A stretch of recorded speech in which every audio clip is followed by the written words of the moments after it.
Welcome.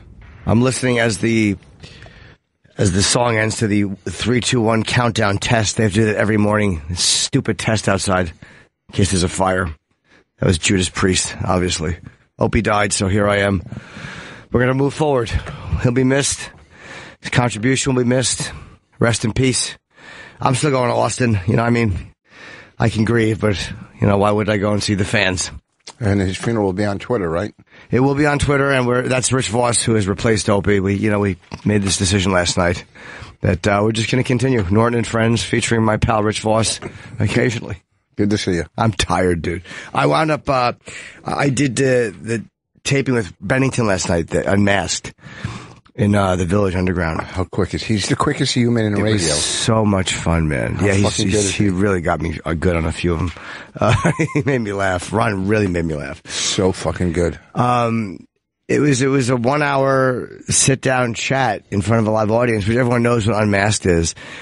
But it's such a relaxing audience. Like, you can be funny and they're there to laugh. And if you talk about something else, it's okay. You know, you don't feel like, oh no, I'm talking about something else for more than 10 seconds. As I'm talking, Rich is showing me a picture of his penis on his thigh, and it literally looks like a small collapsed tree. It's not a picture you should be showing people. It's not that small. It's pretty nice. It's collapsed and sad. It is. It looks like it got knocked out by a real dick. So am I.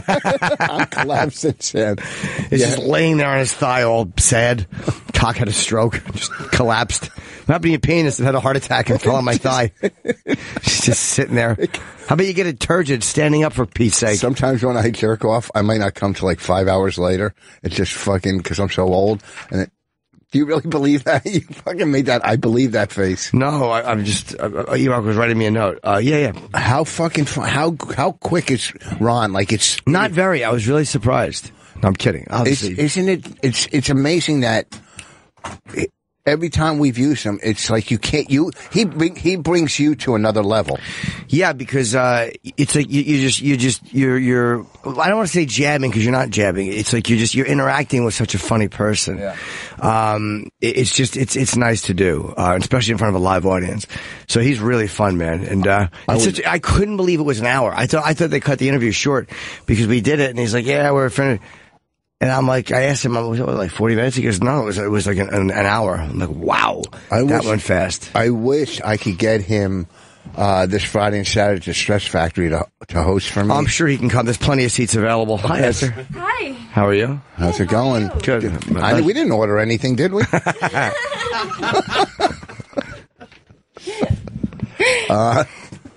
Esther Ku, who I met in an elevator in Philly. Oh, my God. You guys don't know each other? She was going to, I know. She was going to do open mic night at, at the Black Club, right? No, at the Laugh House. Yeah, the Black Club. That's in Philly, right? Yeah, not anymore. They closed. Did they close? I was selling pens when I met Rich Voss.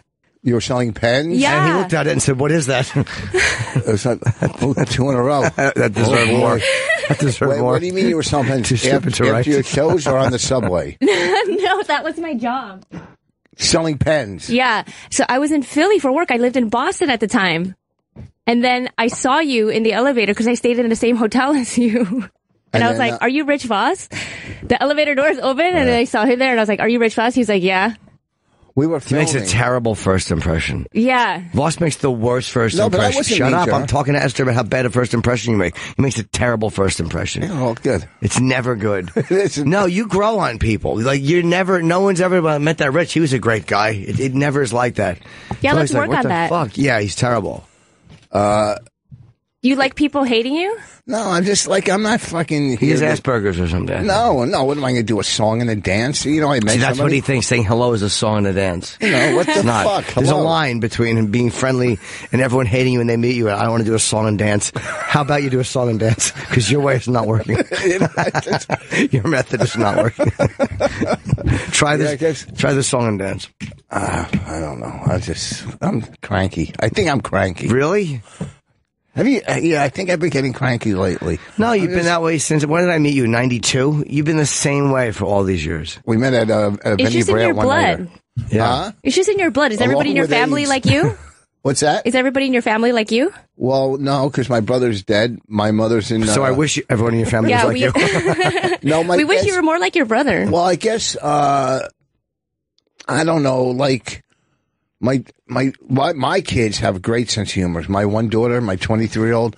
Your kids have great sense of humor. Senses of humor. Whatever. Okay, I guess senses of humor. Whatever. It's early. I'm not going to I'm going to make some mistakes. And my daughter called me. It's kind of gross, but she's 23 and we're having dinner. And she was at the restaurant. She called me and goes, "Are you coming?" I go, "Well, not in a tissue." And she started cracking. You know, to have a daughter that gets everything. It's, I mean, well, exactly. Let's understand something. That wasn't exactly like a real fucking, a real tough one to get. That wasn't like wow, she really figured that one out. At it and wasn't grossed out. Here's what Rich is saying. And have a daughter who thinks you're funny is nice. That's nice. It is nice. Is that a scar on your head or just probably a scar? Yeah, where? Right there, where you missed. Here? Yeah. Yes, where you're pointing at is a scar in the middle of my forehead. No, on the side. I don't know. Let me see. You see that thing, that line? Did something happen to you I don't know. when you were a kid? Yeah. How much time do you have? I don't know what you mean, Rich. I don't know. Maybe it's just a line. It might be from sleeping. Or it's maybe probably a sleep line. Or just a line from getting older. But this scar, there's in the middle of my forehead, I have a scar. There was an older kid that lived a couple of doors down from me. I used to suck his penis, and it was small. His Budweiser short smelled like mothballs. He's a kid that pissed in my mouth. I've talked about him before, and I was so scared of him. And I remember he came out of some building with his friend. And I just got so afraid that I turned and ran. And I tripped, and I cracked my head open on the steps. After you would suck his penis, did your head go back into the shell, or did you fucking hide? Nothing. Let's talk about... So I wound up going to the hospital and getting stitches. You were scared of him. Stop trying to go... Hold on a second. Hold on. No. Don't bomb and then try to go back and grab what you should have grabbed the first time. Yeah, I don't know why, though. I'm not sure why. I don't know What did you do when he peed in your mouth? I asked him not to do it like a jackrabbit. we were in the pool, public pool, and I was so young I didn't know that people couldn't see me if I went under the water. I've told these before. And he whizzed in my mouth, and I was like, "Don't do that anymore." He's like, "All right," and he did it again. And that's the first time I ever thought, "Shame me." What's the thing? Fool me once. Shame on you. Yeah. So that's how I got that scar. Does he know that by him doing that costs you a fortune later on in life? There's a lot of girls with nice clothes thanks to his little mistake. He had no idea that I went, I was watching The Revenant last night. Has anybody seen that? Yeah. No, I can't wait. With Leonardo? Yeah, but I didn't get through the whole thing because it was so late. I didn't realize it was a 2.5 hour fucking movie. It was so good. Oh my God. I know, right? It was, he's what year is that supposed to be? In the 80s? What do you think that was like? 15th century BC? It felt like it. Like, 1800s maybe? Yeah. 1850 or something like that. With his, and how would you describe it? He's a fur trapper, and he's with Tom Hardy, who's fucking amazing. And, they are attacked by Indians, and I'm a really bad describer of movies. But it's he gets raped. That's the movie where he gets raped by a bear. That bear scene was so good. 1823. He has like a 20-minute sex scene with a bear. Yeah, he's mauled by a bear. Yeah, but it's so good because it's a real bear. I would love to find out how they shot that. I'm sure it's just a train. What's that? No, I'm sorry, Aunt Richard. I can't wait to watch it. We're waiting for, we don't have time. It's a 2.5 hour thing. So when we get home at fucking 1 o'clock, we go, I don't want to start it. And then, I started it last night at 10 o'clock or maybe 11. There were so many great movies this year. This fucking year. Did you see? No, but I'm not finished with The Revenant yet. Oh, I thought you were done. Wait, do you think the deer in Freddy Got Fingered on Tom Green was real? I didn't see that. He gets covered. He has to put like a dead deer on his back. For what? For a scene in a movie, and he's like inside of a dead deer. It looks really real. It might be, yeah. I mean, they would do that. They did that, and DiCaprio did that in this movie to stop from freezing to death. that his horse was dead and he guts his horse and he pulls its innards out and he gets into it to for shelter. For shelter, because yeah. it was snowing the whole movie. I just realized how much different their lives were back then. Like, there was, you know how people get quick fixes now and you want everything quickly. But man, back in, 1800, you really had to be patient. Nothing came fast. You weren't going to be comfortable fast. You weren't going to get shelter fast. You just slept outdoors. Like, imagine sleeping outdoors while it's raining or while it's snowing on you. It was just a shit way to live. I'm amazed that anybody lived past 40. I'm amazed that anybody made it to California. Back in the Oregon Trail days. Well, if you had a horse and wagon, I mean, that's one thing. But these guys were just fucking. It was like every moment you were worried you were going to be killed. Not only that, if you were fucking if we're hungry now, we can send out one of the. You had a hunt for some days. You had that show. Even though it's produced and it's reality, Naked and Afraid is fucking. Have you ever seen it on Discovery? No, but I did see The Revenant, and it was weird watching. He just keeps trying to walk away from The Revenant because he didn't say it. Shut up! You let her make a fucking point. I'm making a point on how. I know that, but you didn't see The Revenant. And that's why you don't want to talk about The Revenant. You guys, the real question is, where's Opie? Opie died. So we just we breathed for a little while and we took over. And I thought so. He's in rehab. Yeah. Did you guys have anything to do with it? No, it just happened. He's in rehab visiting, or like it was a weird. He's checked in. It was a weird. He's sober, right? Yeah, well, he's not really, but he's not alcoholic either. I know. I have a theory. I said I'm going to bring you a pot cookie on Twitter, and that's why he didn't show. I said you have to eat it when I get there. Oh no, it's funny. He's scared. This was a planned day off. He had a thing to do.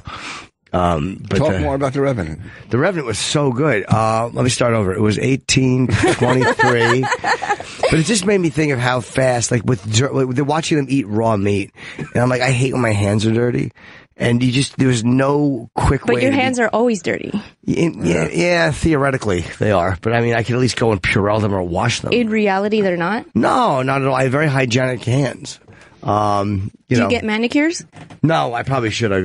My nails are in bad shape. No, you shouldn't. Because, what, are you going to recommend a relative? Yes, I can get you a discount. Why not That's manicures? the last Asian joke I'm doing. No, because you don't know what everybody else has. What if they have some sort of fungus on their hands and then they dip it in the same bowl that everybody else Don't did? they clean it in between people? Yeah, they're supposed to, but who knows if they really do. So you got to go to a good place. I only had one manicure in my life. I used to grow my nails, but now I bite them again. But why you bite them again? Huh? Why are you biting your nails again? I don't know. I got to get out of it. I had nice nails, and then boom, you fucking one nail's too many and 1,000. Because you don't drink anymore? Well, I quit drinking 30 years ago. Yeah, but why do you bite your nails? Why do I do anything? Because I'm fucked up. Did you swallow pee when you were a kid? Huh? Did you swallow pee when you were a kid? No. Cum? No. Yeah, no. You never get it sprayed on your face? No, I never tasted cum. And I've always... How about your own? Come on. No, I've many times when you're fucking masturbating, and I've said this on stage and in places, many times, you know how you get so, wild, sexed out in your head when you're masturbating, and you go, this is the I don't know, I've never masturbated. This is the time I'm going to taste it. And then after you come, you're gonna, no, because after you come, you're like, you hate, you're done with all the craziness in your head and so you never really get a good lick. I've had girls tell me I'm going to make you lick your cum off the floor or whatever, and it's so hot in theory, it's dirty in theory, and then as soon as the cum is leaving me, I'm like, I don't even think about it. Yeah, Really? I'm not touching it. Yeah. The only thing you're thinking about is how the fuck do I get her out of this house, even though we're married? It's so fucking. I don't want to taste my own cum after I come. That's the problem. Theoretically, it's a dirty thing for a woman to say she's going to make you do. Well, for the only thing reference I have to what cum tastes like is he did a bit in Montreal saying it tastes like batteries. He used to do. I don't remember. Did I? Yeah. It tastes like batteries or something. Oh. So that's what I think it tastes like. Because if anybody should know, it's you, and I'm going by your. Do you bit. think Opie's ever tasted his own cum? Huh? You know what? I don't know. I don't think Opie is wild sexually. I think that he probably... Or he might be crazier than you guys, and he just never talks about it. No, it would have snuck out. Really? No, if he did, it was incidental. He might have tasted it on his finger once and went like, "Whoa," and that just... Are you dating any comic? Do you ever date comics? No. Never? Come on. No. You don't? Why? Because Because I've always had a boyfriend like outside, you know, just to keep things level. I think that's healthier. Yeah. Nah, but it's so hard to relate to each other. It's crazy. No, but he's funny, you know. My boyfriend's funny, and I show him the comedy world, and he shows me his world. You know what I mean? What's so he do? It's a chance to get away. Can you say what he does? It is a chance to get away. He works in advertising, so he makes commercials.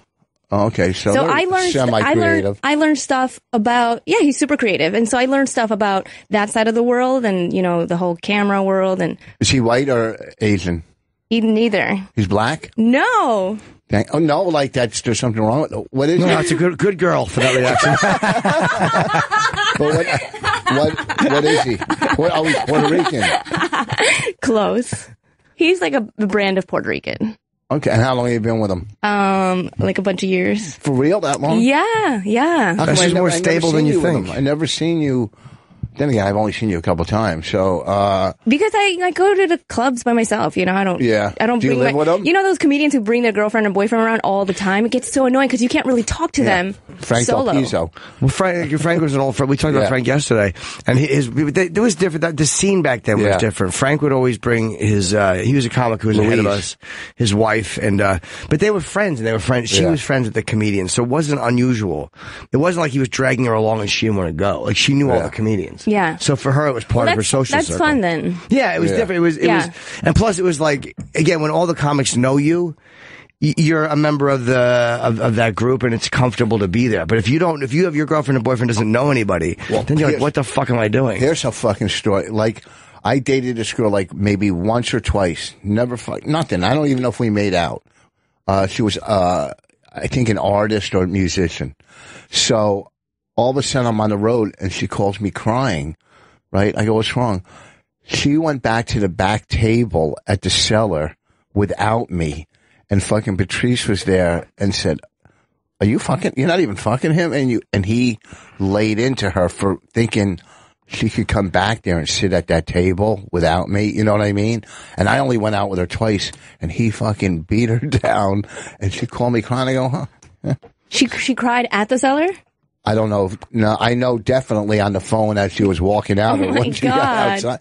But that's how crazy some of these girls are, or, you know, civilians that once they see the comedy world. Stop calling them civilians like what we do is combat. They're just other people who aren't as funny. No, the clubs I do are the hoi combat. polloi.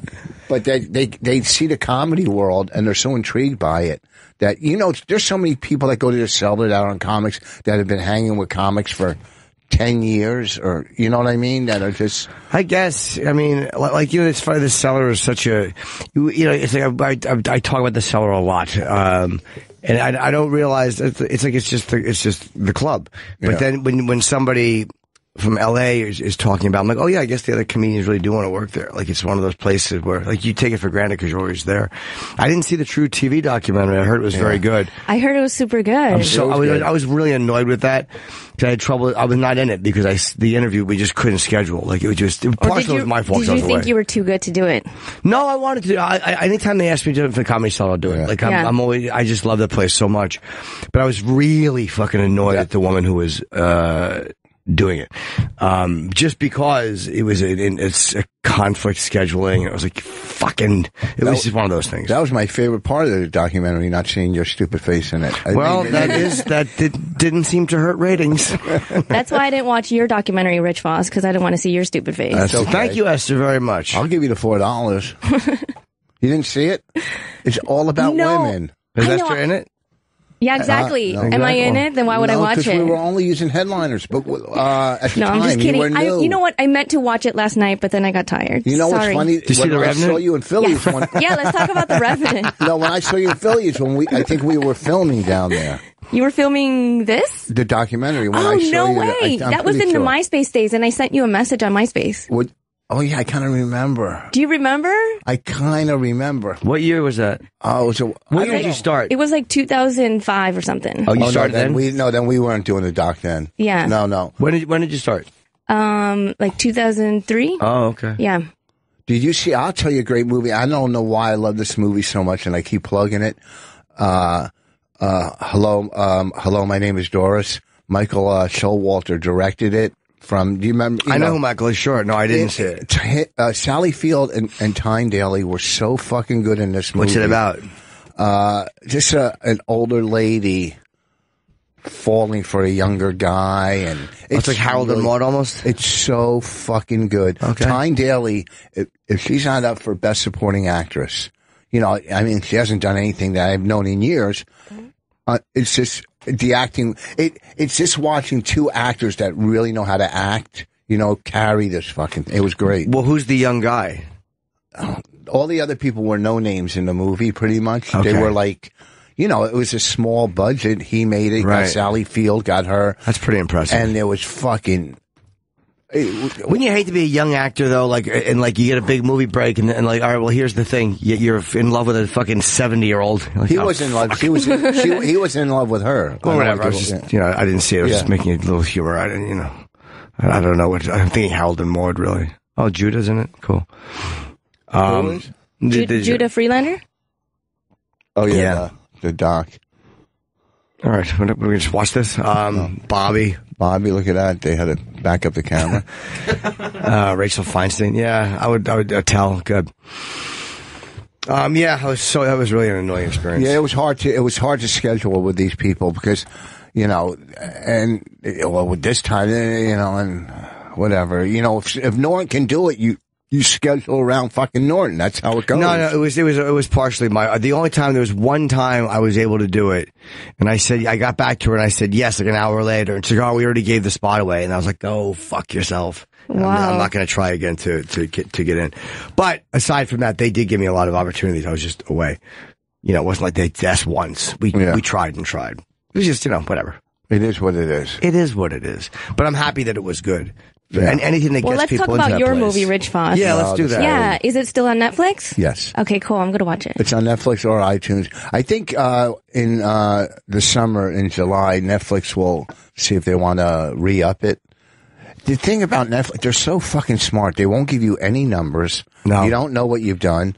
So you can't renegotiate saying, well, I did this many. Not saying that we have that kind of power. But do they not give numbers to a House of Cards? They never, I don't. I imagine the guys on that level can get them. I don't know. It might be across the board. I don't know, because somebody knows. And when you're on the level of House of Cards, where you're probably dealing with the head of Netflix, or you can probably say, I want to know, because you have the option of going elsewhere. Your series might be a little bit different than a one-off. Like, I don't know, like Bill Burr's doing season 2 of F is for Family. F is for Family. I don't know if he can get numbers or not, or if his showrunner can get numbers, or if they can just go, let's go, we're doing more. But when you're Kevin Spacey and you're in season 3 or 4, by then you probably have the ability to find out. The reason too, they're getting guys or actresses like Robin Wright or Kevin Spacey, or a lot of this TV show Bloodline, which is fucking phenomenal. It's great. Is that they don't have to do a fucking pilot and wait 6 months or 4 months to find out if it's picked up. They go, this is the show. Here's 12 episodes. Start shooting. But they probably do a pilot first. We just don't see it. Of course they do a pilot. I mean, I'm imagining maybe with a Kevin Spacey show on, they greenlight it immediately. But I imagine they do pilots. We just don't see them. They don't air it the same way. The pilot, like the Sopranos pilot, I didn't know this, was shot 2 years before the second episode. Wow. Or a year. That sat on the shelf for a year and a half. Wow. That was not shot in succession. So it's, but when why? Because they had to write? It took time to write all the episodes, or to get approved? Maybe to get approved, or HBO didn't know if they were going to do it. But you can see the difference when they point out, like Gandolfini became different after the first one. Like he took lessons, to get more quote unquote Italian or whatever it was. You could see the difference a little bit, but when you look at it, it looks like the next day, but it's a year and a half later. So they may do I don't know, but nowadays they announce when a pilot is coming out before they've even shot it. Yeah. And so you know all the pilots that are being shot now, because everybody wants to get, their press kit out and their press release out, and they haven't even found they haven't even cast most of the main characters. Maybe we don't even notice anymore because there's so many of them. I don't pay attention. Like I don't fucking... No, there's millions of shows. It's hard to keep track. Yeah, I just don't care. Once it's on, if it's good, if I hear things, I'll watch it, but I don't pay what do they shoot? Who's the buzz? Yeah. I have no idea what other people are doing. Well, we didn't know anything about this Bloodline, and we started watching it, and we couldn't stop. As another Netflix. Netflix is fucking. I mean, they're really good. They make smart moves. Like whoever's making their creative decisions is awesome. And same with what do you call it? FX? I mean, they're all better. My wife and I, and it's like I don't think there's a network show that will watch like an FX or I don't know if you've seen what's his name with Louis Anderson. Basket. We had Louis in to talk about it. He is so fucking good in this. He's great. Yeah. If he doesn't win an Emmy for this, it's my opinion. I mean, he's playing himself with a fucking wig. Yeah. It's so fucking good. Yeah. We had Louis C.K. was on the other day, and somebody asked him how because he wrote the pilot with Zach, how that came about, and he said that I think it was they discussed Louis just kind of thought of Zach, or it came up, and Louis like let's Louis EP. Let's see if we can get Louis Anderson. Let's try to get him. Like, it was just one of those things. He said he called Louis and he loved it. Like, just so funny. It's amazing how those things happen. Like the woman in that, Gal Galifianakis just knew from years ago. And, she's a comedian. Yeah. She's perfect in it, though. Her character. Yeah. It's so fucking funny. I have to watch all of them. I've only seen the pilot. Do you think Louis going to get back his money for Horace and Pete? I don't know. He's, I heard $2 million. I think that came out on Stern that he was like $2 million down. God damn. Well, that's a half a show. But he told me about this before in December. He told me about it, and he said that he was willing to go a couple of $1 million into debt. Like he knew that he was going to have to go into debt. Christ. So it's not surprising. How many pens is that? That's like fucking 20 million right there, man. That's a lot of pens. I was surprised that I ever had a job selling pens because I'm like, these sell for $1. How can you guys afford to like hire us? Yeah, but they just sell millions and millions of them. So how would you sell pens? Would you go? How do you just approach people about buying a pen? I was like a sales representative, so I would go to Staples and like fix their pen display. And like, what was wrong with a pen display? Sometimes the Sharpie's got to get front row. No, my God, these are pencils. Sometimes like there's like back to school like promotions, so that was like our busy season. So you had to like make sure all the displays, because every day like you lose dollars if your display's not on the floor, because they get these shipments all the time. So they would, I would go and like open these cardboard boxes to be like, hey, you guys forgot to put this display, because there's displays from Crayola, there's displays from paper companies, so pens isn't always their first priority. Right. So we would make sure that like the pens are front and center. If new colors came out, then they had like an end, I would have to build like an end cap and all that stuff. So, okay. I got 2 pens the first year when I wrote on the Oscars. They're like $500 a piece. Like, who would pay for that? Oh, did you write on the Oscars? Huh? I saw you. No, that was the first time, not the second time. Are they the type of pens? And I like this pen with a fucking grip on the bottom, either a rubber grip or a Bic.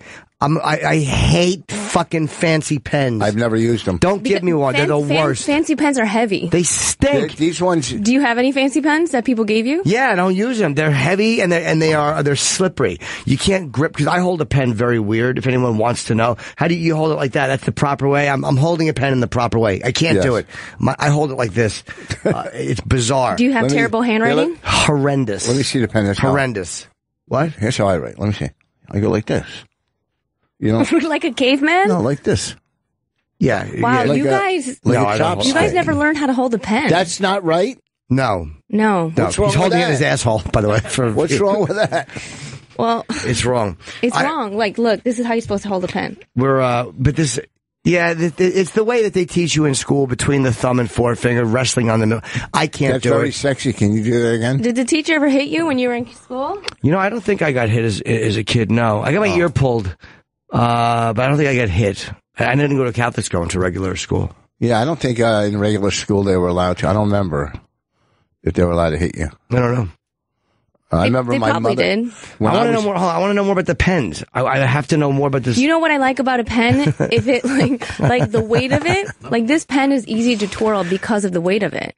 All right. So how much a $500 pen? They're like that. It's so fucking stupid. But who would pay that? Like, I mean, go out and say, But is it totally slippery, the pen? Like, is it like? I don't know. It's been in the case, but one of them you got to put ink in. Oh, fuck you! You Why? know what I'm talking about?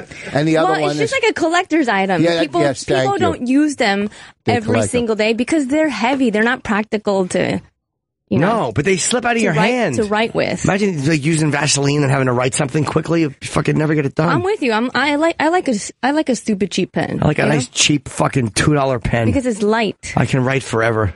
So do you still think when you go to a store, do you still look at a display and go like, oh, that should be fixed? Well, when I was a kid, I would like go to Walgreens and see all the pens and like look up at them and be like, oh my God, I want all these cool pens. Like the pen aisle is exciting. You're the only, no, it's not. It's really not. You're the only child to yearn to get into the pen industry. Well, because there's different colors. There's gels. There's the ones that like, show up in sparkles, the color on black paper and stuff, So I just always were fascinated by pens. Do you still use them a lot, or do you for me, it's all texting. I almost never touch them. Oh, really? Yeah, no, I write with pens and pencils all the time. Yeah. I can't do it. I write my notes at home. You're not a digital person? You won't talk it into the... There's something nice about writing it down. It almost feels like you're cementing it in your subconscious mind. Yeah, it helps to do it, and you can also lose. I've talked about this recently too. I lose information. Like, I had this fucking notebook app, and this fucking cocksucker iPhone thing, when you sync it with a new computer, it takes apps off your phone sometimes if the computer's not authorized, and I hit the wrong button, and now I can't get 3 or 4 years worth of notes. All my comedy, everything, I would lose my fucking mind because everything. But yours isn't backed up. It was backed up on my old computer, but I literally. This fucking notepad, not the one that comes with the phone. Yeah. But it was notebooks. It didn't back up. We had to use a separate sync docs thing to do it. Ugh. Fucking really annoying. So I lost a tremendous amount of notes. I don't think I can get them back. I don't use iCloud. I won't use it. That's how people get, their shit hacked. Because people figure out your password and they can steal your stuff from anywhere. So don't use iCloud. Oh. Well, this is a learning experience this morning. Do you use iCloud, Voss? Do I use it? Yeah. Yeah. I mean, I didn't have a punchline, but yeah. Well, yeah, do you or no? Yeah, I guess I do. Yeah, I mean, I use it, but I don't have, what do I keep on my phone? I mean, my comedy notes. I don't have anything. Text messages? Yeah, but there's nothing there's nothing. Your Grindr contacts? No, I erase them every night. You know what's weird? Like once Are you on Grindr? Huh? Are you on Grindr? Who's not? What are you talking about? You are? No, why would I be on Grindr? Okay, I frequent it, but I'm not on it. I'm not you know what I mean? Isn't that the gay one? Huh? Is Grindr the gay one? Yeah, but you call it the gay one. I call it the I'm new in town one. Yeah. How do you get people to the show? Meet them on the elevator. It's a promotional tool. I know all about that. I got a marketing background. The only reason I go to Grindr is just to look at the abs and go, God, I got to fucking work out more. It's a motivator. They're fucking ripped, some of them. Yeah. Fucking ripped. You used to be ripped. You know about that. I used to be. Weren't you? Are you ripped now? Pretty I just ripped. assume. I don't know. I haven't Shower. seen you. I'm not going to shower. He always shows it up. He's not ripped, and if he... He said, you don't have to take it. You just lift your shirt. You don't have to take your shirt off. Oh, my God. Please. It's so easy to get him out of his shirt. Oh, you're Jewish. You're wearing one of those Star of Davids. That's not bad, right? Yeah, that's great. How old are you? I'll be 59. Wow, that's good. Do you run or something? Huh? You run or something? No. It's about my... Jimmy, your turn. No. You didn't take a picture of that. Don't put it up. Now let me see your tits. Who are you talking to? Opie. No, I don't run. I just try to eat well, but I gained when I was in I was in LA for 10 days in a hotel. Every meal I had to eat out. And it doesn't matter how well you try to eat. If you're there for 10 days eating out. That's why you go to the grocery store. I do, but there was no refrigerator in the hotel or microwave. And every time I go on the road, I always go to the grocery store and get, you tell the hotel to get you a refrigerator. You tell them I have a medical condition, I need a refrigerator, and they'll bring it to your room. I I don't know why I didn't do it this time. Yeah, I've seen people do that. Oh, yeah, I always get one. Listen, I go the first night and load up on, whatever, as healthy as I can, because comedy club food is the fucking worst in most places, Yeah. So, I mean... What do you think of, 'cause I'm on the road. I leave tomorrow. I'm going to New Orleans and then San Antonio, and then we're doing Moon Tower. Mississippi. So Tracy Morgan just canceled a show or shows in Mississippi because of the anti-LGBT, or is it LBGT? I always fuck that up. Well, is in North Carolina the same? I don't know what's going on in Mississippi, but it's anti-gay. MISSISSIPP. Yeah, I always know it's the Four Eyes. Their Religious Accommodations Act. I don't know exactly what that is. Iraq, do you have any idea what that is? And Rich Voss, do you know how to spell Mississippi? Yes. Yeah, all right. New anti-gay law proves Mississippians don't know how to read the Bible. All right, with the commercial. I don't know why. It's funny, I'm trying to be more, patient. Like, I was just talking before about, people who, you had to wait to eat and sleep outdoors. And now I'm mad over an 8-second commercial. Like, how do I expect everything to be free?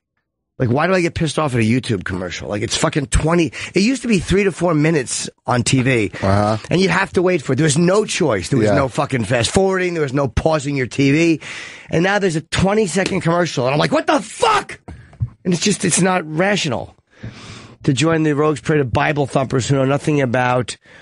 What are they doing? I probably should read this in the break and then talk about it when we come back. They're doing the same thing North Carolina. Same thing North Carolina. Your mic, Iraq.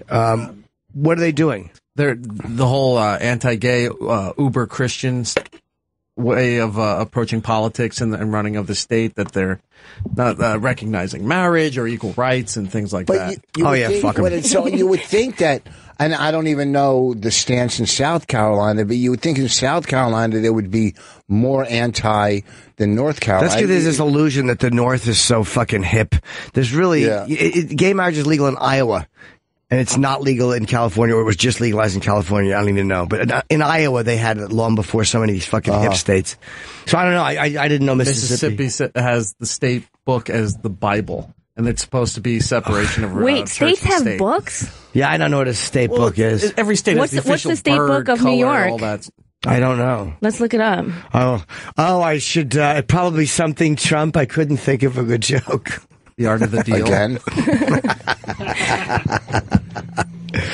So I don't know. Tracy's canceling this gig. I guess, it's just a way to make yourself heard. I don't know about canceling gigs. Look at the whole state. When people boycott or do that, it's not the whole state's mindset. It's but it's a lot of the state, and it's almost. I mean, it is kind of one of the ways. Your fan base would not agree with that. So if you were performing there, your fan base would agree with what your stance is in politics. Not half the times no. But how do you get people? If you just don't want to bring your business or bring what you do to a state because you think they're bigots, it's like, no, I just don't want to. Yeah, but how do you turn it around by? I mean, I guess boycotting. The state here's how the state will get enough pressure from people canceling, and then people will go, well, what the fuck? Then it's all about money. It's not even about morals. Maybe he's just in pain from the car accident, and he wants to just sort of shave off a few dates. He's just picking a southern state. He's like, I'm tired. Who's fucking with the gays lately? All right. You're right. You're saying it is about money, and it's what are you doing? Oh, Paul's digging down his pants. It is about. I just caught you playing pocket pool. I'm surprised you even know his name. It is all about money, but basically the morals, that doesn't change the way they think. Behind closed doors. Who cares how they think? I don't care how they. Yeah, who gives a fuck? What do you mean? Because it affects you still. No, it doesn't. I don't care how you think. It's not my business. If they're willing to give you money to go see you perform. No, meaning I don't care why the laws change. What I mean? If it's a law, if I get pulled over and a cop lets me go, or if a cop doesn't pull me over, or he doesn't ticket me because I'm doing the right speed limit, I don't give a fuck what he thinks. Okay, it doesn't. You can't change people's thoughts. It's not our jobs. It's all how they treat you. You're right, and their thoughts are how they treat you. directly or indirectly, by what kind of people they are. Look, money, for the good or the bad, if you say it'll change the law because of money, great. But look what money has also done to big business and politics and everything. It's fucked that up. All right, too. I'll admit, I have no idea what you're talking about. Meaning, saying if the root of if why things happen because of money is good, just as many things that happen because of money are just as bad. Well, I guess you could say that, sure, but that doesn't. What I'm saying about money being good is if the state sees the people getting furious because people are not coming there to perform, or whatever it is. It was like in South Africa, in a much more, a worse position was, apartheid. People not going over there performing, all these, sanctions against it, and people making these public statements by not going there. Then it hurts, and then they see like, okay, we have to do something because the citizens, a lot of who may be indifferent, who don't hate this or that, but are like, then they start really fucking complaining. And the people who are making these decisions see, the people who we represent are really furious because things they like are being affected because we're Bible thumping. Then they change it. It took 30 fucking years for South Africa to end apartheid. Okay, it took 30 or 35 of people canceling. Okay, the mindset. There's more than people canceling. That was an entire country. That was a different situation. Okay, I'm telling. Say you're driving through whatever one of these states, they pass. The mindset is if you're anti-gay or racist or whatever, you're let's go to the extreme and some gay guy, 4 guys or 5 guys jump him and beat him up because he's gay.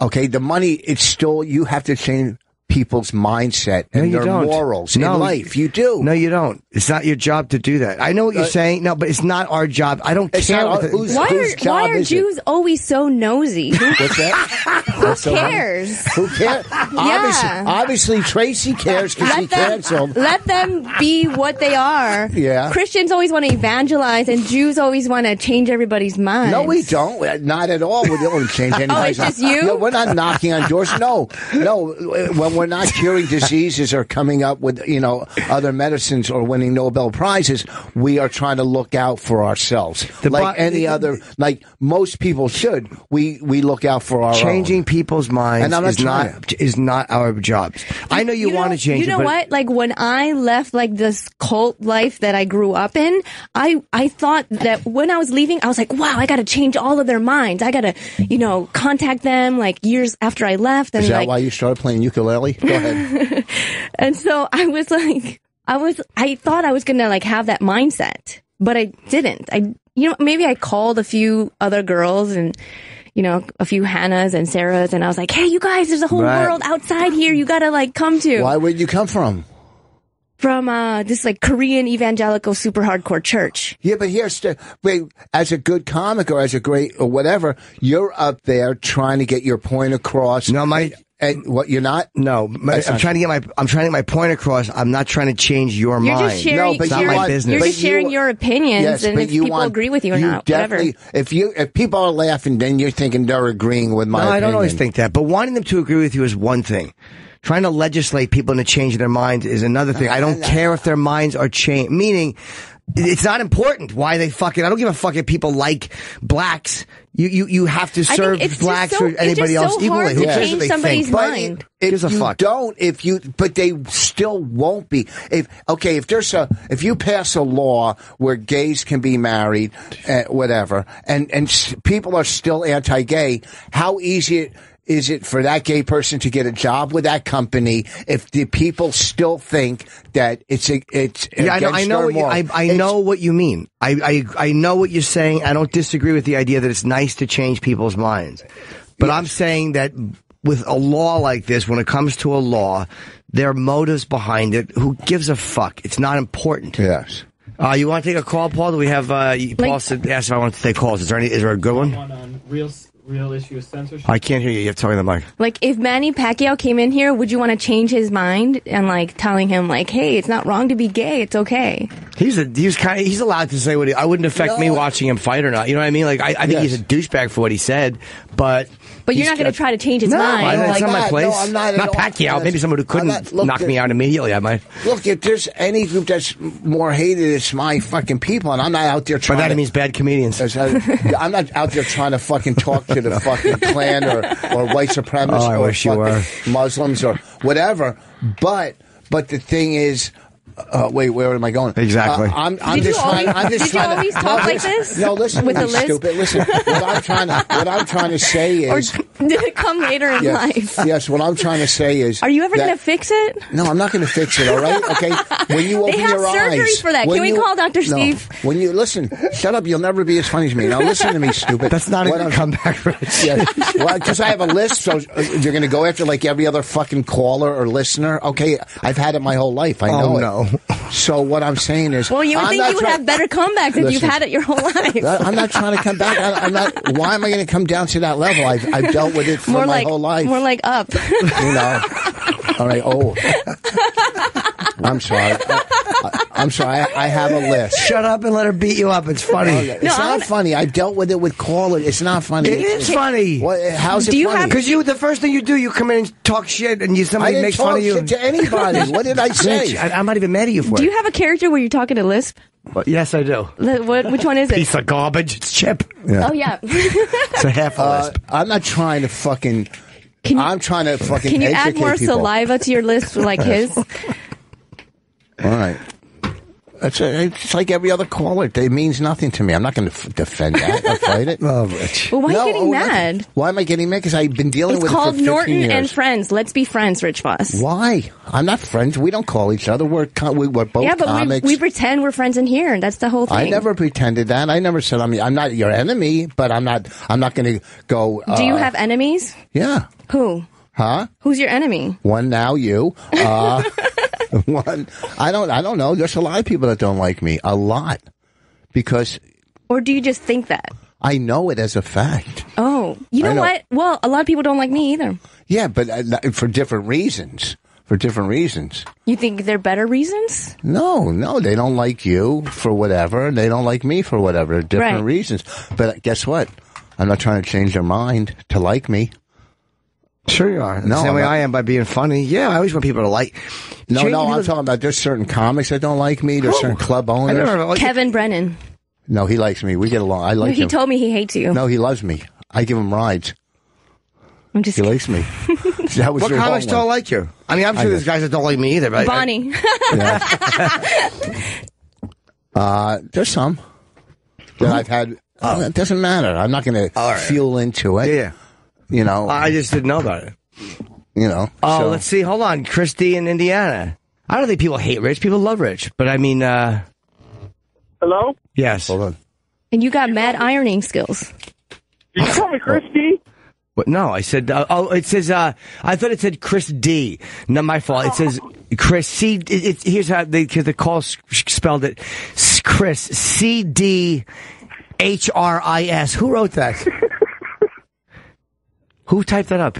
I don't know exactly. Whoever's back that typed Chris, they put a D in it, so it just fucked me up. Hey, so Chris, you're on the. Hey, what's going on, Jimmy? Hey. I would just like to say we got Rich Voss. Was the fucking magician dragon out of town and unavailable? Rich is funny, man. You can't, but why do you think people don't like Rich? You think he says people are entitled? Rich is entitled to what? They just when you interview him, like with you and other comics, you have a sense of humility and appreciative towards a fan. And Voss just comes out and he's like, he don't give a fuck, but he doesn't realize all he does is ride his wife's coattails and his friend's coattails. Can I speak now? Can I speak now? Oh, yeah, go ahead. Go ahead. Okay. First of all, this isn't an interview. We're not interviewing each other here. We're just talking. Second of all, my wife and I both help each other, like in the business and in marriage. That's what it's about. Before I met my wife, I was doing pretty well, and I'm doing pretty well now with her help and with me helping her. So I really adore the fans that come out and support, but the trolls on the internet that all they do is write negative stuff or hate. Why should I have nothing but disdain for you fucking idiots? Okay, have you ever bought one of my CDs or ever came to see me live? Yes or no? No. Okay, then go fuck yourself. All right. Why would I care about you? Why would I care about you if you're not supporting what I do? Okay. Of your attitude towards people is the reason. Yes, that's what Norton said in the beginning. And I have a bad attitude. And what I mean by you ride your wife's coattails is your wife has a huge book signing, and you're there with a fucking fold-up table selling your fucking hockey your CD. It was a fucking bit, you fucking moron. Yeah, that's Chris. That's a joke, man. That's was a Rich bit. just being rich and being silly. That's not that real. was a bit. We talked about it before. That's how you don't even get it. Did you talk to Patrice before you sold DVDs at his funeral? No, but I said I was gonna, and I didn't sell them there. But see, you don't get it. See, you don't get it, sir. Patrice would have enjoyed that, actually. Yeah. And he would have expected nothing less. He would have laughed at that. Yeah, he would have. And so you don't get it. That was a bit. See, that's how, if you don't get comedy, you can't fucking judge or make, accusations when you don't get it. Yeah, Chris, look on. Thank you for the call. But yeah, people love Rich, man. But did you see, you deal with these fucking nods. I'm in the same business. I get it. There's plenty of them that hate my guts. Trust me. Jason in Mississippi. But hate me for the right reasons. Yes. You're hateable. So you're not entitled. Yes, sir. Forgive me in advance. I'm super nervous. I'm a big fan of all you guys. Okay. I'm very nervous, but and I don't agree with the law in Mississippi because my town's just like Mayberry. You can't buy beer and whiskey in the same place. Yeah. The grocery store closes at 7 o'clock. It's not open on Sunday. But one of the things about that law is that preachers can't get sued because they don't want to marry a gay couple, and same thing with the bakeries. If they went to a baker, right, they can't turn around and get sued. That's all I wanted to add. I know it's not very much, and thank you for taking my call. It's a huge honor to talk to you guys. Thank you very much. Thanks for calling. It's funny that whole law with the cake thing too. Where they don't have to make it for same-sex marriages, because you do kind of get into, like, I think it's ridiculous to be a bigot like that. But then you're like, all right, well, how can you tell a business they have to do it? Like, yeah. But then again, I think that they should just have to treat people, even if it's a private business, they can't say to two black people, we're not serving you. Or they can't say to two Jews, we don't want Jews in here. You're not allowed to do that. How about one Jew? That's perfectly acceptable and understandable. But you can't, like, if you walked in, they couldn't say, we don't want an Asian woman in here, beat it. That's absolutely against the law. So individual businesses don't have that right, and I don't think they do. So they would just make it about my laugh. Be like, well, excuse me. There's no laughing in here. This is a China above store. A decibel level of 8.2. But then also, glass is shattering. You're saying the businesses, you have to hire this person or that person. You're not allowed to discriminate in hiring. So the businesses do have rules they have to follow. The businesses are not like the Wild West, where because you're a business owner, you can do whatever the fuck you want. So people are like, well, do you have to make a cake? I don't know if you can tell two citizens you're not going to make their cake if you're going to make it for two other citizens. What I mean? I don't know. You do disagree with like them being gay, why don't you just jerk off to it? You know what I mean? Like, why make it, not that I'm condoning, giving gay people more cum, but like, you know what I mean? No. Well, no. I don't. Well, like, if they feel so vehemently against gay people because they're like super religious and Bible thumping people, I'm surprised that they're not more like, right, like evil with their religion. Yeah, I don't know. I don't get the thinking. And I don't think that they should be not allowed to think that way or speak their mind, but there's just whatever. Let's take another negative voice call. No, I'll take a positive voice call. No, I think I pretty much set that last guy straight. All right, I didn't want a giant monitor there. Well, just looking at the monitor. I told you. What's wrong with this small monitor right here? I have to rewire everything, Jim. That's why I asked you this morning. What's wrong with it? You said to Esther can't see a small one. Let her use the big one. You said to me, do I want a big monitor? I'm like, no. No, I said, do you want the call screen? And you said no. Oh, I said the small screen was fine. I have to rewire all of that. But when you went to the calls, I threw that up there to make sure. Okay. Yeah, that looks just stupid. I don't even want it. You want another negative call? Yeah, no, take a positive. I want to have a negative. You're addicted to the negative call. No, I'll take a positive one too, but I want to. We can't find a positive one. All right, yeah. There won't be one. Yeah, I know the first one. Tom in Long Island. All right, hi Tom. Tom. Hey, am I on? Yes, you are. Hey, what's going on, guys? Hello. How's it going? How's Long Island? Long Island's traffic. I'm sitting in traffic. It's fucking the worst.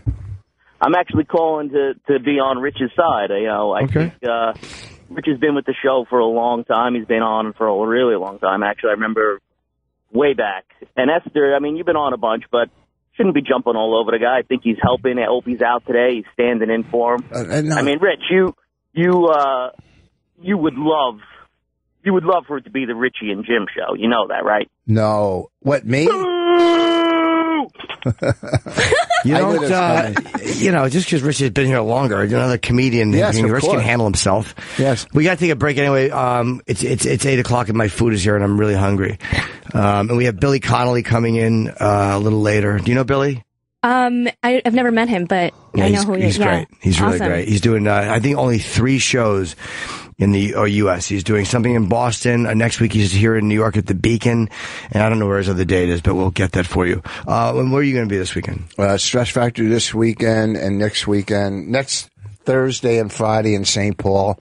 At the, I can't say it without slurring the joke. Say it. Where? The joke joint in St. Paul. That's a tough one for me. That's a real tough. Why couldn't they name it the Riddle House? But it's the fucking joke joint in St. Paul. Just Thursday and Friday. Can you say Joseph joins Jimmy at the joke joint? No. But can you see to your left? Okay.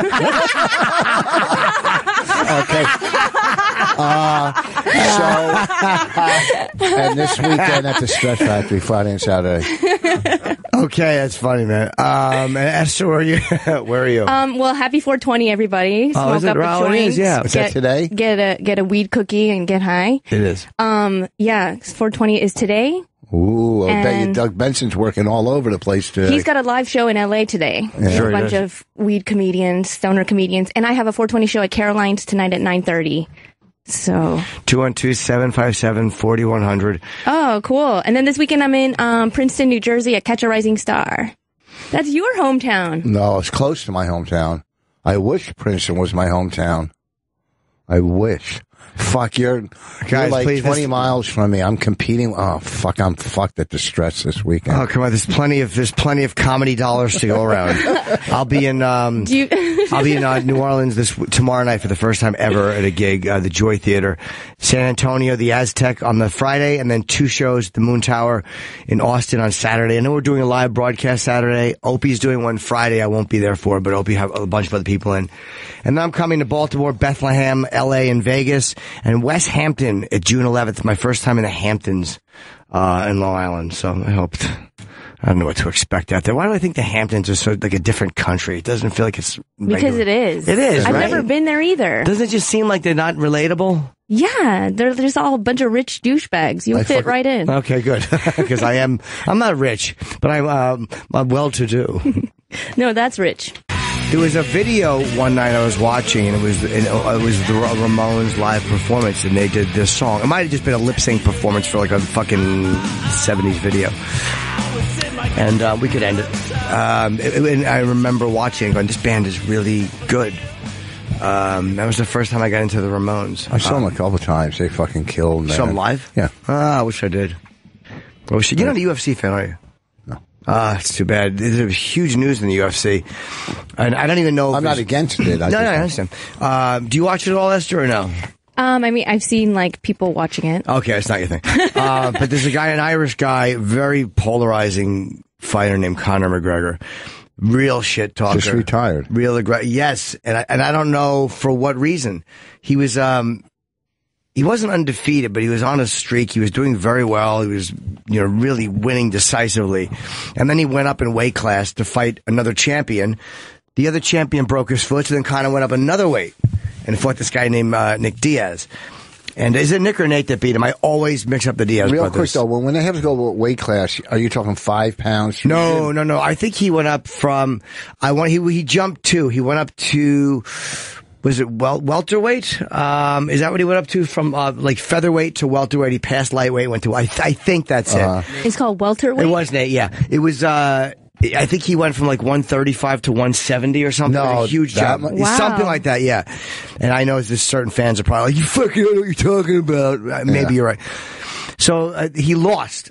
He had been killing everybody. He lost this fight. He got choked out in the second round. Do you think it slowed him up too? The extra weight, well, that's his walk-around weight, but I think he was getting hit harder than he's probably used to, and he's hitting as hard as he can. And this other guy is used to getting hit that hard.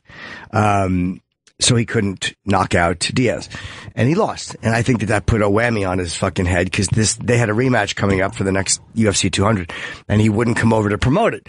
So Dana and them yanked him off of the event. They're like, "Well, you're not going to promote it. We're going to pull you off the event." And now he's saying he might be retiring, and someone said he's going to go to the WWE.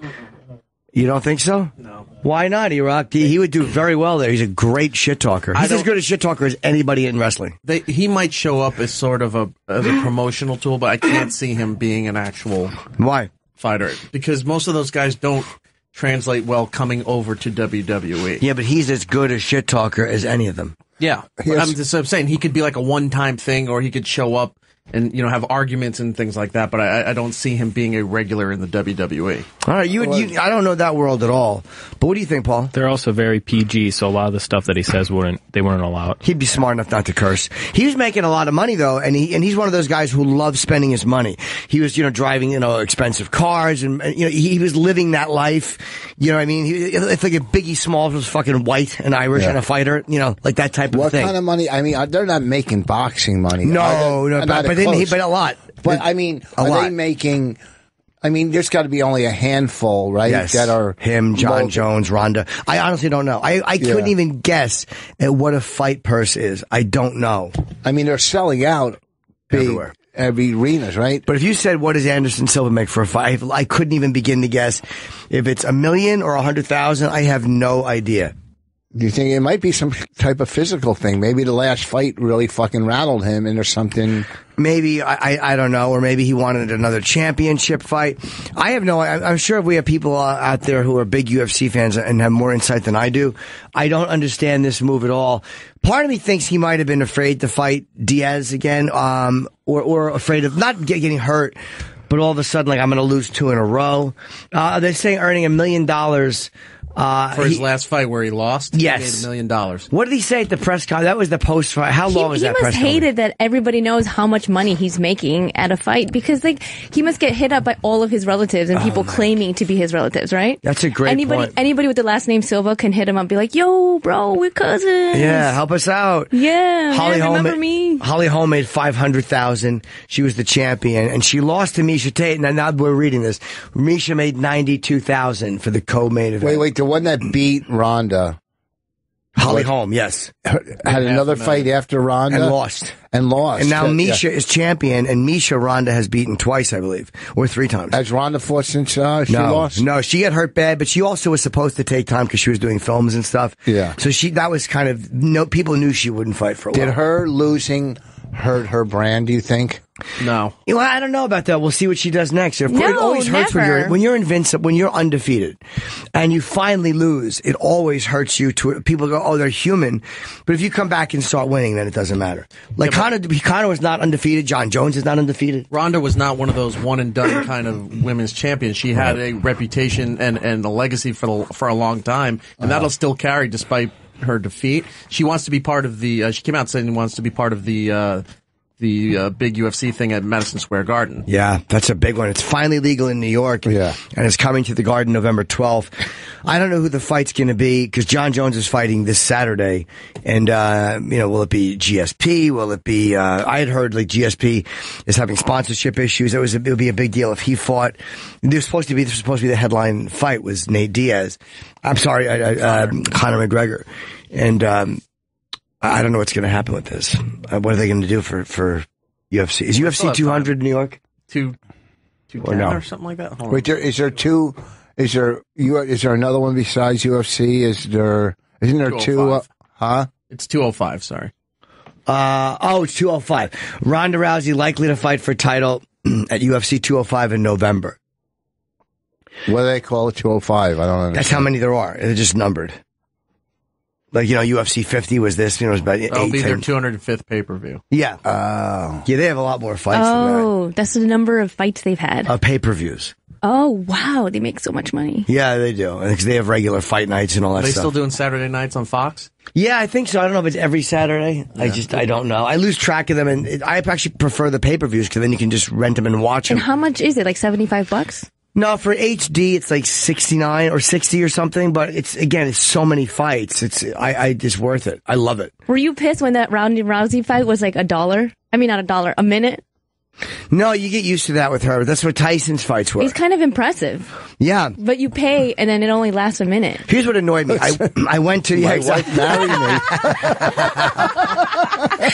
She's got 10 years of that. I went to... I saw Conor McGregor beat Jose Aldo, who I liked, and the fight was a one-punch knockout of a guy I like. So that kind of sucked. But it was fun to be there. You've flown to Vegas just to see fights? Yeah, it's the only thing I'd take off to do. Like, it's the only leisure activity I like. I'll take a weekend. Do they ever have, like, how close are you sitting? Does blood ever get to the audience? No, but I mean, Dana's given me first, second, or third row usually. I'm like right ringside. Was he a fighter ever? Or he boxed. He boxed years ago, yeah.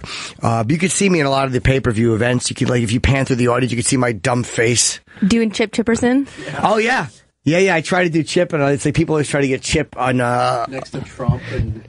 Oh, that was what Louis took me to see. The only boxing match I've ever been to was Triple G. Golovnik, his last name, I think. Gennady Golovnik, I think. He's undefeated boxing, and he's an animal. And me and Louis were doing something, and I was just chipping it up, hoping to get on camera. And me and Louis got on the monitor at the Garden, and I was on as Chip. Oh, this is the last fight I went to. Let's watch this in real time, because I like Jose Aldo. Do we have audio with it? Yeah. Oh, yeah, but it's 5 minutes. No, I don't want to watch that. 3:50? No, just watch the fight. Was that McGregor? No, this is where the fight starts. This is the fight. All right, go. Here's the fight. Conor looks extremely loose, and Aldo looks like he's feeling the pressure of this moment. Here we go! Green trunks for the southpaw, the notorious Conor McGregor. Black trunks for the champion, Jose Aldo Jr. Conor relaxed and smiling. Oh!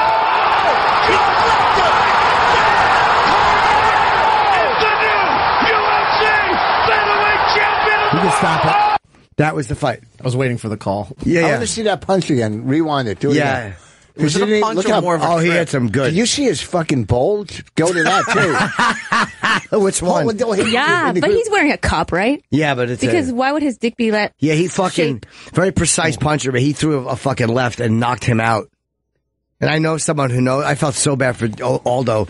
He was crying in the dressing room. He was really upset. He was crying? Yeah, I mean, that's humiliating to lose like that to a guy you genuinely fucking hate.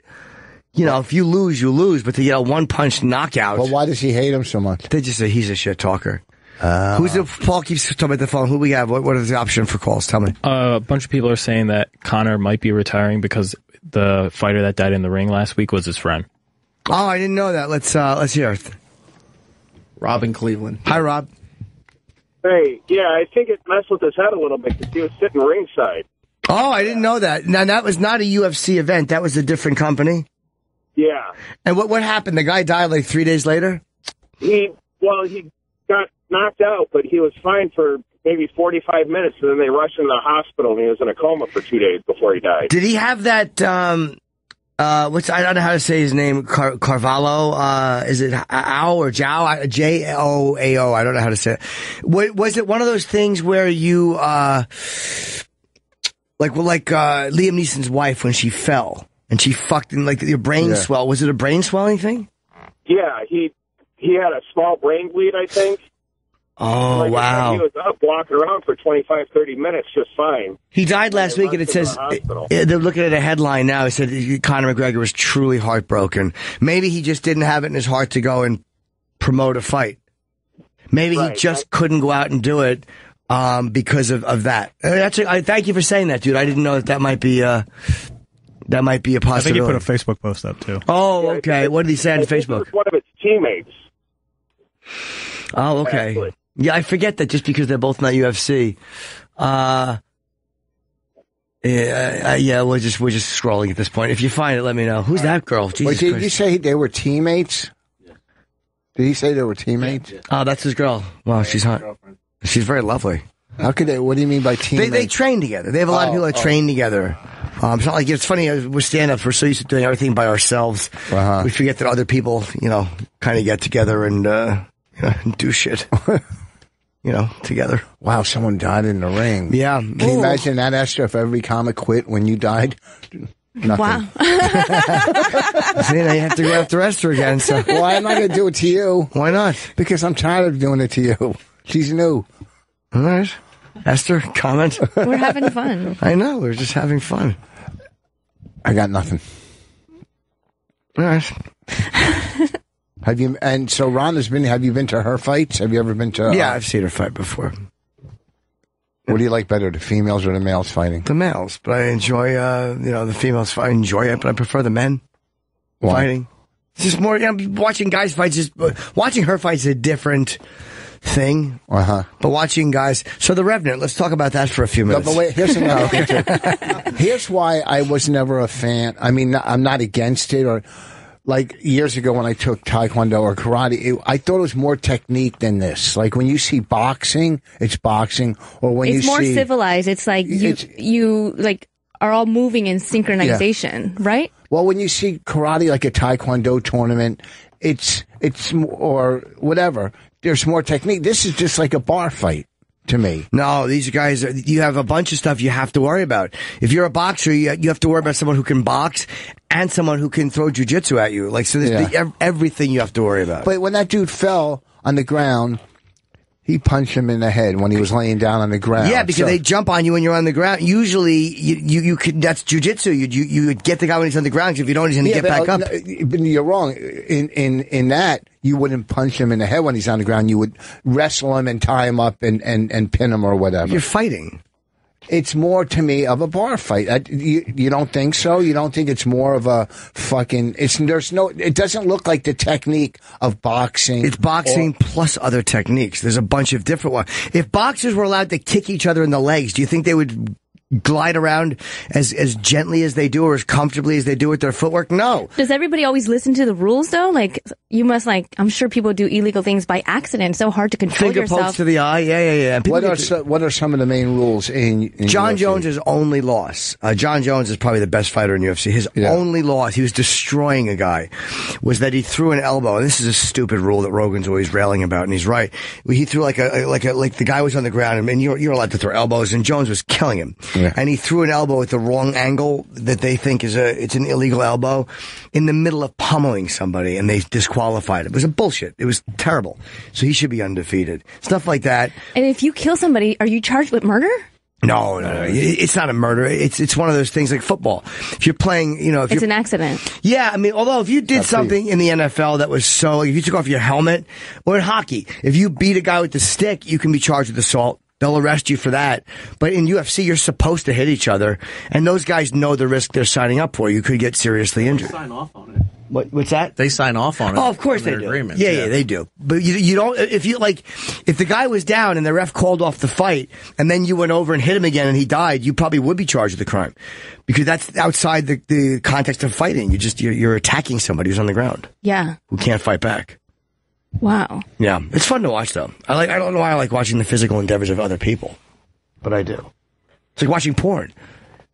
Why do I watch the physical I don't activities? Watch porn, really. I'm surprised to hear that. I don't. It's so. Are you? It's a waste. Maybe like once in a while. Maybe like every 6 months I watch porn. What kind will you watch? Or nothing? Do you like the stories, or do you just like? I like softcore porn. Like a movie that has like a makeout scene and then that leads to sex, and you see something, but you don't see like everything. You like the makeout scenes?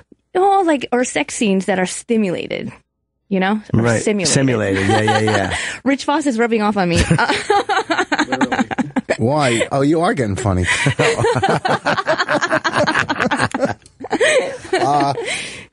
I'm not a big porn guy. I mean, I rather watch, Well, when I watch porn, I watch dick sucking porn. Oh, yeah, who good doesn't?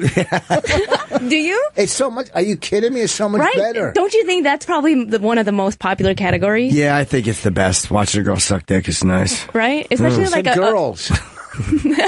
Well, because penises are so ugly. Are you kidding me? I had this argument on stage last night. Pussies, let me tell you something. If I saw a pussy on like a table, I would shoot it. I would think it's like some kind of fucking I would think it's like a fucking Is that how rat Bonnie or got something. pregnant? The pussies are probably... If I saw a pussy on the table, I would shoot it. They're fucking horrific. All right? They are. How can you even shoot it? It's like a hole. Listen, it's just stupid. barely It's a even joke. Don't exists. dissect it. Yeah, you I'd beat it with a broom. Beat it with a broom, Rich. Yes. What I'm saying is, pussies. Oh, they're fucking. If they're tucked in and okay, like he likes these big lips and everything he always talks about. I do. I like. Look, my closet at home is neat. I like it neat. It better be. You live in it. You mean Bonnie's walk-in closet? So you know what I mean. So how can you think dicks are bad looking compared to horrible? Dicks are fucking ugly. Huh? Dicks are ugly. Uncut ones, yeah. No, all of them. You think so? Yeah, that's why, like, sending a girl a dick pic, it's the dumbest shit in the world. I'm not going to get turned on by that. Yeah, because she has. Yeah, you know. Guys do it. Well, I mean, I'm not into porn to begin with. Porn bores. Yeah, it's I'm not into porn ridiculous. either. I watch music videos. I'd rather talk dirty and hear porn stories during sex. I like that too. I like that. I like to replay shit that has happened, in my sex life. Can you stay when you're having sex? Can you stay focused in the moment, or is your head always elsewhere? No, I burst out laughing in sex all the time. Do you really? Yeah. Oh, good. That's not a son of a troubled childhood. What will you? No, I mean, I can concentrate. I have that ability, But what will you break out laughing about? Sometimes something you'll remember something funny that happened, or you heard somebody say something. Have you ever? You replay something in your head. Have you ever had a lesbian experience? Have you? I've gotten a lap dance at a strip club. That's about it. Did it do anything for you or no? You've never. See, you're not a wild person. You're like old-fashioned Korean. You're not like eating pussy and stuff like that. I mean, I feel like I'm cursed with my first name, It's like being named like Gertrude, or, when you're named like an old lady's name, you like become like an old lady. I have like all these old lady tendencies. Yeah, Esther's a more traditional name from the 30s, but, it works for you. I mean, you don't look like an Esther, so it's interesting. Yeah, I mean, it's funny. I guess I think I've always hated my name. No, I always attach your first and last name together, so maybe that's why, because it seems unique. 'Cause I always think Esther Ku. Like, I don't just think of you as Esther, right? Like, maybe if I did, I would be like, yeah, that's kind of an old lady name. It is, yeah. But then Ku kind of makes it younger. It's different. What would you change it to if you could change it to anything? My first name? Yeah, Bobby. Bobbi. Yeah, I always thought Bobby was like a cute name. You like the kind of androgynous names, the boy girl names? No, I just think it's like funner to even say. You know what I mean? Bobby Ku? Yeah, but then it sounds like barbecue, so I can't. Yeah, Bobby Ku. So I was like, oh, I can't do that. No. I mean, I never really thought. I have Korean friends who have changed their names. They're like, call me Riley now. That's a newer name. Yeah, it's Travis's daughter's name. That's like a millennial name. Riley is a newer name. Now what? Like a lot of Asians hate. You guys don't get along. Like who do the Koreans hate?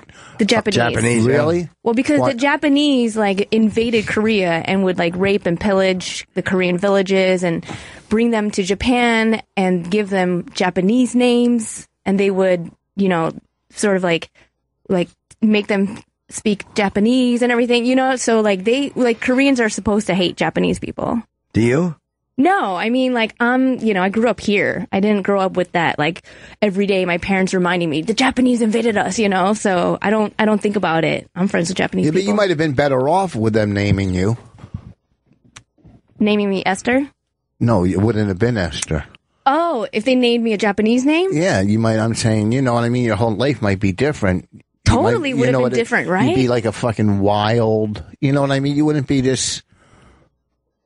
You seem like you'd be more wild, because I listened to an episode here when you were on, and I think you went in a room and did something, right? She masturbated. Yeah.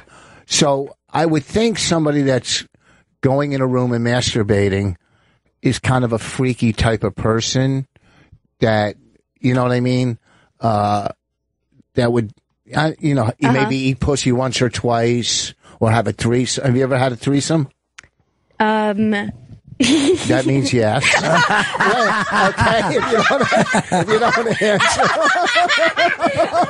Oh, Jesus. Oh, God. Boy, I love her laugh, but I don't want to hear how I'm fucking. Listen, you know what? When you ask a girl anything, no. If it's not no like that, that means there's a technicality. Okay, that's all right. See, there's nothing wrong with that. I know. You know what? I am so, like, you're right. I'm such a prude. So you've done a threesome, and did you like it or did you not like it? Well, What? Yeah. Was it before with your boyfriend or before? No, before. Okay. Yeah. And you never want to hear that as a guy, too. Like, oh, good, you get all the fun, wild stuff out of the way. Why not? That's why I can't read Bonnie's book. I mean, I know who she banged. You haven't read Bonnie's book? Yeah, I did everything. I got 2 more chapters. Wait, you haven't read Bonnie's book? I have 2 more. Yeah, I have 2 more. I got 2 more chapters. I read on the road, but it's tough when you're laying on the road. When did it come out? Like I have 5 years ago. You're still on chapter 2. No, don't try to divert. Let's get back to that the threesome, when you were held in Japan. Was it with 2 guys or a guy and a girl? One of the above. Okay. What didn't you like about it? Well, you know what? I didn't like the day I picked. The day you picked? Okay, so what was happening was you had to plug in. Is that what it was? You were on the period?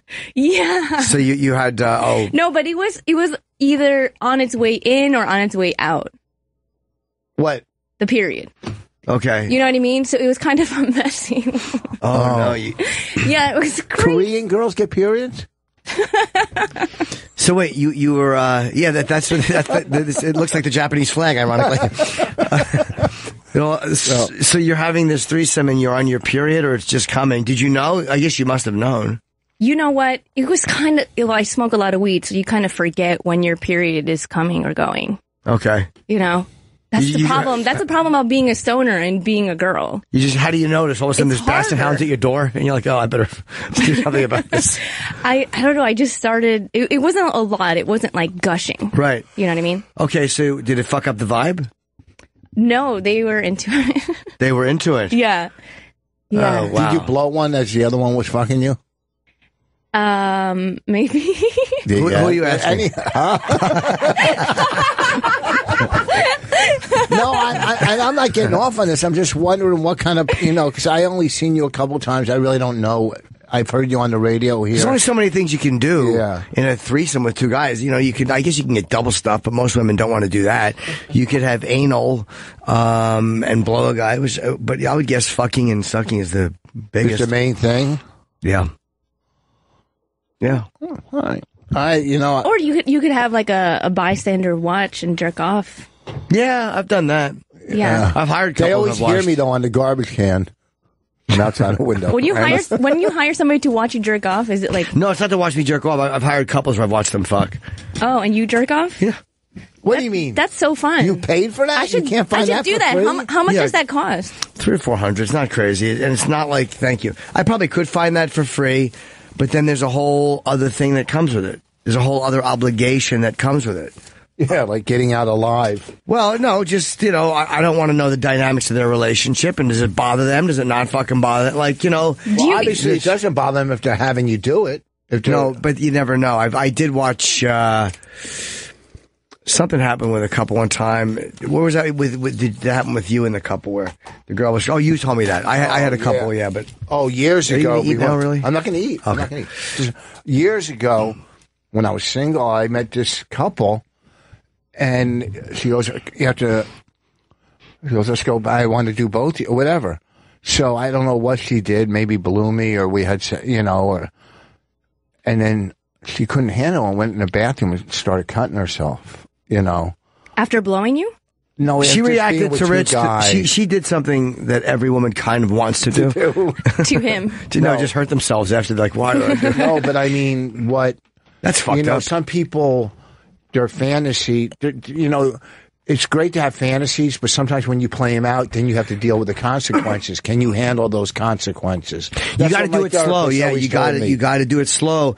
Like when you fantasize, if you're with someone about threesome, ease into it. Don't just like take your girl out and get her fucked in a club by 4 guys because you can't unsee that. I'm sure. So just go slow. Have her maybe a guy watch you or a girl watch you or whatever. Ease into it and then see how you feel. Fuck that. Because I watched a girl. I had a girlfriend. We did a couple of threesomes. I watched her blow a guy. It was hot. It was hot. And then do they look at you? Do they make eye contact with you? Yeah, it was. Oh, that's what you pay for. No, I mean when I did it with a girlfriend. When I've watched couples that I paid, they will the girl will watch you. I had one girl sucking dick and just looking at me like I knew I wanted her to blow me so bad, but she wouldn't. That was fucking hot. I couldn't talk. I could only just sit there and watch and jerk off. That was fun. It was like watching porn. Did in you your have to room. go to their house? No, they came to my hotels years ago. But it's like you're just watching porn in your house, live porn. But you're not disease risk. You're not going to get anybody pregnant. You're not fucking somebody's wife. It's there and then they leave. They're a real couple. I don't know. I don't care about that. Oh, you don't care either? No. Maybe they're both just working together. Sometimes you can tell.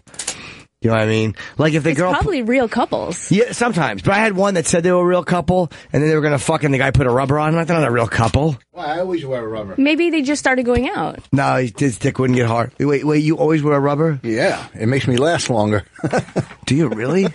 Sometimes, not always. Most of the time, yeah, because I don't want to give my wife anything.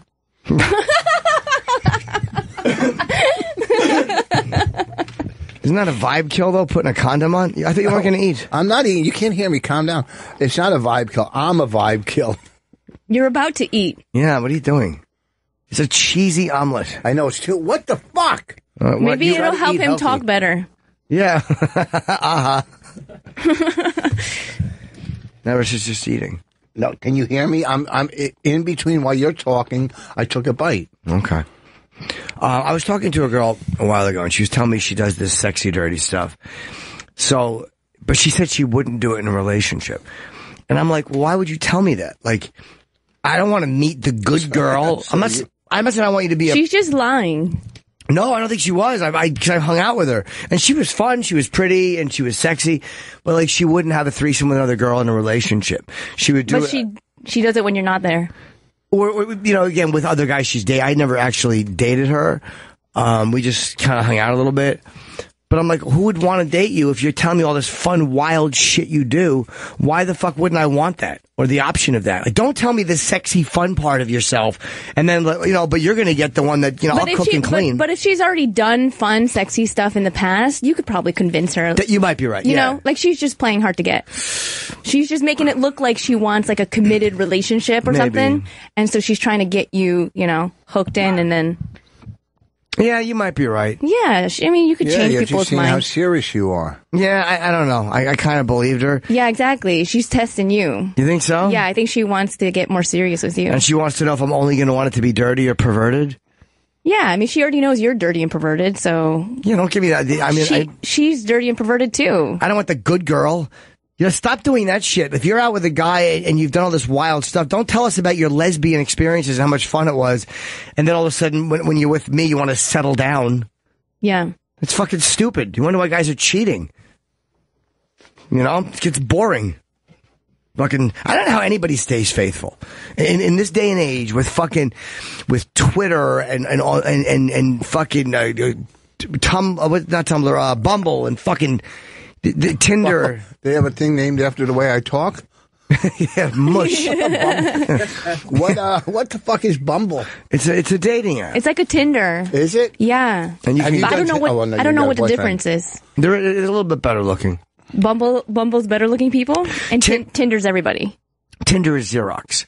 Tinder is like the brand name that got associated with that kind of app. You know what I mean? If you're better looking, you mean they can say you can't come on? Bumble is Hamilton Press. What's Hamilton Press? It's a paper company. Oh, okay. Yeah, I know. It's one of those ones where I think there's less people on it. Like Happen's a good one, HAPPN. It's better for women because they're the first ones that can initiate the conversation. In Bumble, yes. But a lot of them go by the wayside where all of a sudden, I asked one girl on Bumble, and this was a little while ago, we had talked back and forth, and I'm like, do you want to hang out? And she's like, no, I don't think I do, sorry. Have you ever met anybody on Tinder, went out with them, and it was successful? That's a lot of nice people. Honestly, none that were earth-shattering, I'm going to marry. And not even many I've fucked around with. Usually my dates are dinners. I'll go on a dinner date, and I don't fuck the girl, and we maybe whatever at the end. Maybe you hug and kiss at the end. Maybe you don't. A lot of times it's a hug at the end of the night. We didn't have that giant connection, but it was just a normal thing to do. Right. I like that. It makes me feel normal. That's kind of fun. Pardon me. Yeah, when you go out with somebody, you just have dinner. Paul, Paul's a good looking guy. You do pretty well on these. He's good looking. Are you on Bumble? Yeah, but I get a lot of talk and then it just stops. Paul wants to say all talk, no action. So you'll meet girls, and then what? No, it's a lot of what, back and forth chatter. Yeah, and then take them out, and then that's just like one and done. Then you never hear from them again. You know what it is? It's the chatter that stops. Like, a lot of times you'll talk. Like, I let people fall out of my life all the time because I forget to text them. Like, I'm a texter. Like, I need somebody to be present with text, or I'm going to lose interest, because there's so many people that will text. And if you don't text somebody for a little while, all of a sudden they're gone, and you're like, oh my God, I haven't talked to that person in 6 months. I forgot they were alive. You know what I mean? Yeah. Because we get distracted so easily. Like, these dating sites are interesting because you talk to a really hot girl, and then there's another one. And then there's another one. And then it's like, that's why they lose interest in me too. I'm an average looking guy. That's why dating in New York City sucks for women. Why? Because there's just so many girls here. Yeah, and it's very competitive. There's more girls than guys here. Do you know how hard it is for a guy to meet a girl in L.A. if you're not in the industry, or if you don't have anything or going on? Even if you're in the industry, it's hard. Yeah, I my numbers in L.A. are very bad. I couldn't very imagine bad living out there and trying to meet somebody. You know, I mean, as a comic though, you can, after you're done performing, it's easier to meet somebody. But as an everyday average person in LA, you're fucked. Yeah, it's hard, man. It's really hard. You got to be really good looking, because out there they have nothing but good choices. Yeah. I mean, I am not on the male scale in New York. I'm not exactly a bargain. In LA, I'm a complete afterthought sexually. No one is looking at me in Los Angeles going, I gotta fuck that guy. I don't think anywhere they are. That's a great point. Yeah, I know. I probably didn't need to. No, you're right. I didn't need to separate. That's for both of you, not just Jimmy. Yeah, I didn't need to separate that by time zone. I probably just could have made a blanket statement. Covers the entire North American continent. But yeah, it's I did terrible when I was in LA. Wait, so you don't get laid on Bumble or Tinder, Paul? No. Never? Have you fucked anyone on Bumble? No. How many How about Match? No, I haven't How done about that. anybody meeting them in real life? Yeah. Okay. But not the dating apps. Yeah. Where do you meet girls?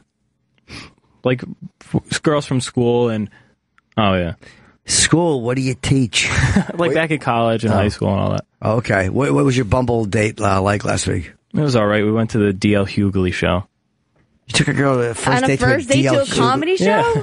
How was it? It was all right. Did you say hi to him? Yeah. No. He sat in the front. Thank you, Iraq. You sat in the front row? Yeah. Why? I don't know. That's where our seats were. Oh, you didn't ask for them? No. DL trashed you? Yeah, a little bit. Where was it, Caroline's? Yeah. What did he trash you for? He's asked about if this was the first date, and I said, yeah, and then it was the Bumble date, and he said, it's the first 5 minutes. How's he doing? She's like, oh, good. So I guess I wasn't doing very well. That's not trashing. And then I didn't say you never saw her That's again. what Eric typed. Iraq, what are you talking about? Is this a J.J. Abrams thing, Eric? Oh, put his mic on. What, Iraq? No, that's what I was told. What were you told? I was told he went on the date. He was put in the front, right at the front of the stage there. He was uncomfortable, and DL came over and started heckling him. Started heckling? Comedians don't heckle you. Comedians don't heckle the audience. Did she ever text you after the date? No, right? Yeah. Oh, she did? Yeah, a couple times, and then it just went silent like the last couple of days. Were you still trying to keep in touch? Yeah, we were talking back and forth after the date. Then why don't you just say, let's get some coffee? Sometimes, again, they think that we're not making a move, they're not making a move, and then someone else makes a move and they're done. They're out of our lives. It's hard to do. You're trying to juggle 30 people sometimes, and I'm fucking none of them. I'm literally just texting and talking and chatting and distracting and keeping busy. But then all of a sudden you don't hear back and you're like, oh, she met somebody and that's it. But why don't you focus on like 5? I can't hear you, Rich. You're talking into a napkin. But maybe I know, but this is a microphone. You gotta talk. Why don't you focus on like 5? Well, because a lot of times there's nosy parents. They can't be texting and whatnot. Maybe they didn't meet somebody. Maybe they just thought that you didn't text them back. That's very true. Yeah, yeah. Sure. You never know. You just make assumptions all the time. Yeah, you don't know exactly why. Remember, Eliza's friend thought you didn't text her back, and you did. Yes, that's right. Yeah, and it's funny until you just said that. I forgot she was alive again for a second time. But she probably forgot I was too. It's not personal. It's we're juggling this new way of meeting people where it's like all of a sudden you're back when you like someone, you liked them, and that was it. You'd see them, and it was a tactile experience. Now they're a fucking screen. You know what I mean? There's no voice attached to it. You just forget. You just forget. And then it's like, but it's okay. How many, you're meeting more people, so you're also losing touch with more people. Do you want to fall in love and get married? No, you're my friend, dude. If you're going to propose like this, at least get on the knee. No. Get on. Do you want that in life, or do you not? Or I don't know. Yes and no. Like, it's funny. Ronnie and me were talking about this last night. I like the idea of being in a relationship. There's something familiar about it, nice about it. And you have a friendship, and you can watch The Revenant together. And you can talk about dumb shit together and have sex, and you know each other's dirty stuff. But, I don't miss the bad parts of it. You know what I mean? Like, it's going to take me a while to adjust. The fighting. What? Yeah, but go ahead. Like, if I have a girl come over, I'll have a girl stay with me, and by day 2, I feel their presence. It's not that I don't want them there. It's not that I'm like, get out, I'm bored with you. You're used to being by yourself so much. I'm so used to it. Or with Kenny. Or with Kenny on the road, yeah. Or with that guy who peed in your mouth. Oh, whose name was also Kenny, believe it or not. Wow. Yeah, I didn't do it, Jan. But I mean, at some point... By day 2, I'm sorry to interrupt you, but by day 2, I'm like, there's someone else here. And I kind of want to be alone. It's not that I don't like them. I want my own space. So I have to readjust to that because I know that's not them. That's literally just my panic and isolation pushing people out. Like, so I want my own space. Yeah, not only it's that, because like, obviously when you're married, you want your own space. She'll go upstairs. I'll go downstairs, whatever. You're in your place. So what you're thinking is, I want my own space with you. This is my space. So for me to have my own space, you have to be the fuck out of my space. Yeah, does that make sense? Right. When someone is coming over and staying, for you to have a little bit of your own area, they have to be gone. They have to be gone. Because all of this is my space. It's your space. But when you're with someone all the time, I'll be in the bedroom, you be in that room. You have that's a great point. Like, I don't know how people do it. Marina Franklin and I were talking one time. Like, when you live in a fucking studio, you just got to face the other way. Yeah. If you're married and live in a studio, I don't know. I don't know. You can't do it. You'll go fucking nuts. Yeah. Thank you. I don't know how people. How big is your place in Miami? It's a house. Oh, so if you guys want some space for each other, or if you. Or if you just want to, like, your boyfriend wants to do something, you'll go upstairs and he'll be downstairs. And you guys can kind of relax alone. Right. Which is nice. It is nice, but it's also nice. Like, these buildings in New York, it's hard to just get away because you don't have, like, a backyard. Yeah. Or not everybody does. You know, you're in a building, in an elevator building. It's hard to, like, get out and just, like, put your feet on the grass or something. Yeah, you just want to sit outside. Sometimes you just want to breathe fresh air and open your laptop and not be in a park with everyone else. You guys at backyards are lucky, man. Bob Kelly makes me jealous. He'll be with his wife and kid in the yard. Sometimes you want to just sit alone and feel real air without being in your apartment. It gets fucking claustrophobic. Even if you have a big apartment, it doesn't matter, I'm sure. Well, you could get out and take it. I mean... No, but you got to take an elevator. You can't just open the door and be alone. Yeah, I could do that at my place. We have 2 balconies. Yeah, it's nice. Sit on the balcony for a little while. You don't have to see anything. You just sit there, have coffee, and fucking, fight the urge to shit, whatever it is you do outside. Or jump. Fighting the urge, yeah, exactly. But I don't know how, I don't know how people meet.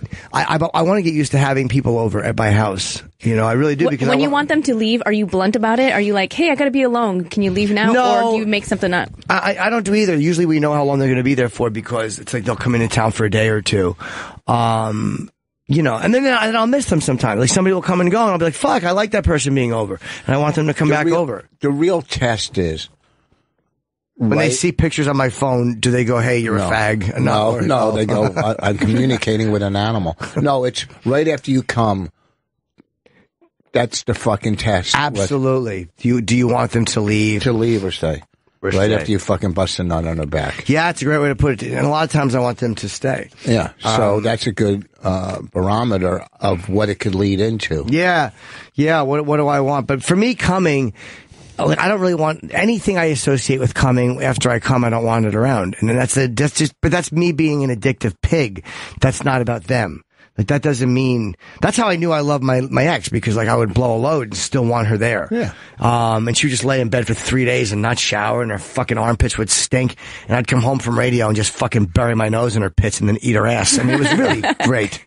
That was what I wanted. Yeah, see, that's what, like, the one thing, even though we fight, my wife and I, all the time, I mean, we have made but we can agree on, we could sit and watch the same series on TV or the movie and the good thing about being with a comedy, we could talk comedy forever too. Like if she was here now, we'd have an hour and a half of Esther Ku talking on the way home. The fucking horribleness and the awkward laughter. And I don't think our laughter is awkward. I don't disagree with the horribleness as a person. I like that she laughs, though. It's a guttural, natural reaction. She takes a good beating and laughs at funny stuff. Now I'm an Esther Ku fan. Yeah, I am. I've been a Rich Voss fan since watching you iron your clothes on Last Comic. Yeah, it's because that's in your fucking blood.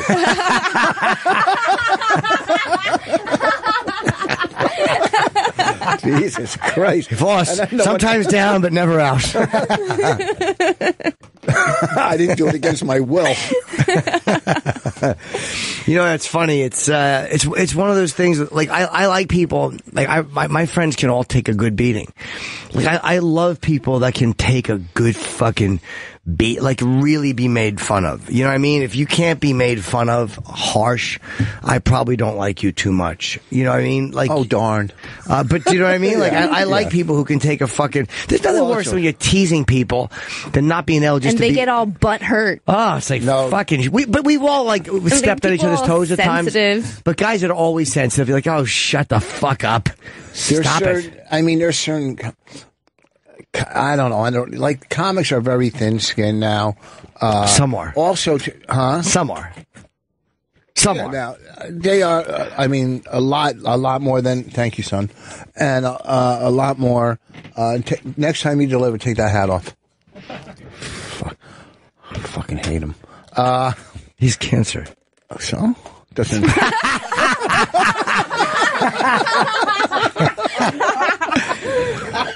Voss, the great part of this was watching your nanosecond analyzing of what's more important here. He doesn't have cancer, but I was kidding, just kidding. And see, like, this guy might have cancer and this is wrong, or the great laugh I'll get by saying so.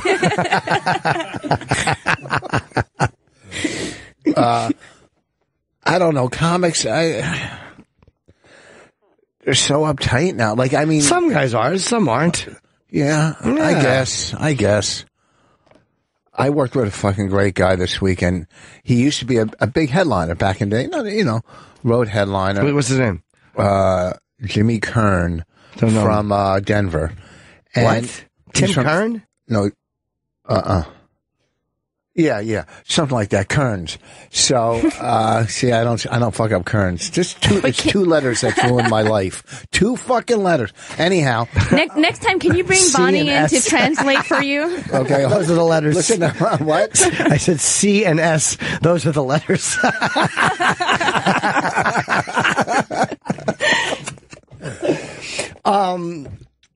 Can you bring Bonnie in to translate for you? That's funny. Is that what you said? Yes. Okay. I'm very tired today. I haven't slept well in probably a week. I've been up, I've been going to bed at 1 a.m. and getting up and then I'm just every not. Day for us. I can't, see, you're lucky. If I sleep more than 4 or 5 hours, it's a fucking dream come true. I can't, on the road, I can't sleep. Can you sleep in these fucking on the road in the bed? Kenny Kenny understands my needs as a boy. I like a good courtyard Marriott. Yeah, I need certain bedding and it's hard to sleep in certain places. Courtyard Marriott has nice bedding. It's my favorite place in the world. And they're not even the real Marriott. They're the courtyard, man. They're the same smaller family, but it's the same bedding and sheets. There's no reason to humiliate them. I'm not. I love them. All right, but you're saying they're not the real Marriott. I slept at a real Marriott. It was nice. But and the courtyard is better. I think so. You have a courtyard. That's why they named it courtyard. I didn't know that. Yeah. Oh, very interesting. Everyone has a courtyard. Ooh. Okay, cool. We have Billy Connolly coming in. No way he's going to follow this talk. Do you like the places? Are we here? Oh, when did he get here? He's downstairs. Oh, he's not up there. Okay, well, let's take a break and we'll bring Billy right in. Do you like the places that, Okay, cool. Billy Connolly. Have you met him before? I have, yeah. I like him very much. I got to do a quick Steven. So I'm going to do it now? Give me it. I'm finding out. Don't yell at me. This Friday and Saturday, I'll be at the Stress Factory. This Friday and Saturday, not Thursday.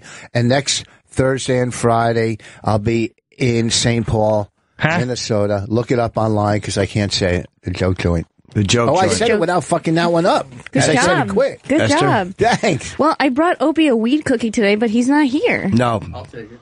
You'll take it? All right. He just wants it for the cookie part. Yeah.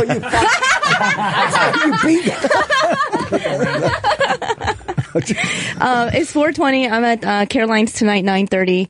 Promo code SMOKE for 2 for 1 tickets on www.carolines.com. Or 212-757-4100. Esther, very amusing. And I'm going to be New Orleans tomorrow night, San Antonio Friday, and then Austin Saturday, and we're doing the live radio show. And I'm going to do the Steven Singer read. Hang on, let me do this first. Okay, Billy Connolly, the great Billy Connolly, coming up next. We're back. And grieving Opie's death, but we're moving forward. Here with Rich Voss and Esther Ku. And one of my favorite people has come in, Billy Connolly, who I'm very, very happy to see you, sir. Oh, it's great to be here, too. How are you? I'm okay. Yeah? Getting by, getting high. You're getting by and getting high. Are you living in the city now? Because you said you went and saw a comic. We were talking in the break. You said you went and saw a guy recently in the city. Yeah. So are you here full-time? Yeah, I've lived here full-time for 10 years. I had no idea. Yeah, well, I don't get around much. I know, but I never see you. What part of the city are you in? Are you in the... I'm near Union Square. Oh, I didn't know that. Oh, let's see each other socially. Oh, why not? I would like that. I'd like to go to lunch with Billy Connolly. Yeah, you can pester me. Yeah, I would pester you. That's probably why I didn't tell me, because you know I just bug him. What are you doing? You want to hang out? You want to write? Want to get together? So who did you see? What comedian? Noel Fielding, he was called, an Englishman. He was brilliant. He is? Yeah. Is he? Now, he's one of those guys, a lot of the British guys we don't know as well here as are popular over there. And then they come here and they sell 6,000 tickets. Yeah. I'm like, who the fuck is that guy? Well, it's the same in Britain. When Americans come, you know, you get those little people who are fanatically popular with a minority of people. It's just, I always love that. I always feel kind of in crowd, you know somebody that nobody else knows. Yeah, what American comedians are big over in England? I know Stanhope is very popular over there, and Patrice. I'm not sure. I don't live there. Oh, you don't spend any time there? No, like twice a year maybe. Oh, okay. Didn't you do Wembley Stadium with a few other guys? Yeah. Who was it? It was you and Lee Evans? No, I didn't do it with comedians. I did it with rock stars. He's a rock star, Jimmy. Yeah, wait, you just stand up. Who else was on that show? Elton John, Queen. Jesus. Wow. No way. Yeah, it was the Nelson Mandela thing. Wow. And you performed how much time? About 8 minutes. How was it? Terrifying. It was, right? Wow. Oh, yeah, it was real scary, but it was good. Are you the first one up? No, they just stuck me on in the middle.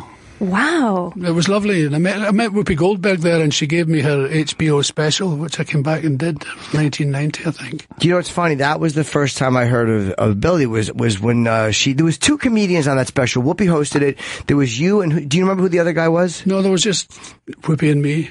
Oh, that's the other person. Yeah. It was Whoopi and That's you. what she said. She said they'd offered her an HBO special, but she didn't want to give away all that stuff, so she would have come and share it with her. We did it at Brooklyn Academy of Music.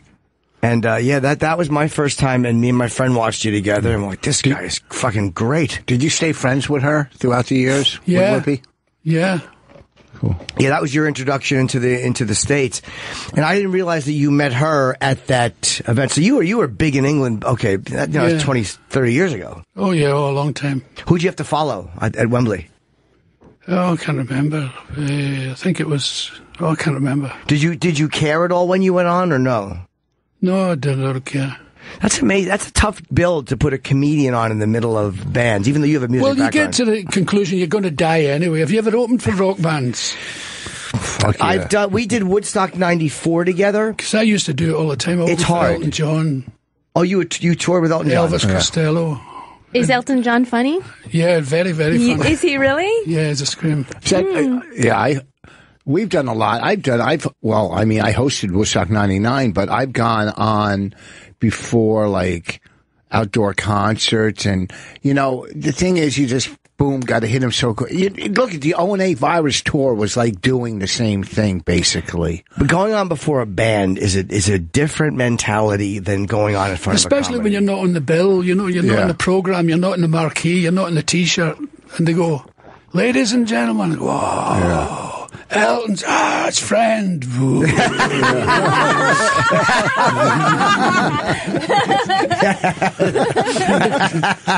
the frisbees. Oh, God. Yeah, the enthusiasm wanes quickly, doesn't it? Yeah, and a guy hit me with something. I think it was a pipe of some kind. Oh. I think I was supposed to be sharing it, you know. It was a smoking pipe. But it hit me in the nose and I fell in my ass. Can you imagine? Oh, what, when you're opening for Elton? Yeah. How much time would you have to do? About 10 minutes. That's not that bad. Like cause I see some guy, Jim Brewer, you know Jim Brewer?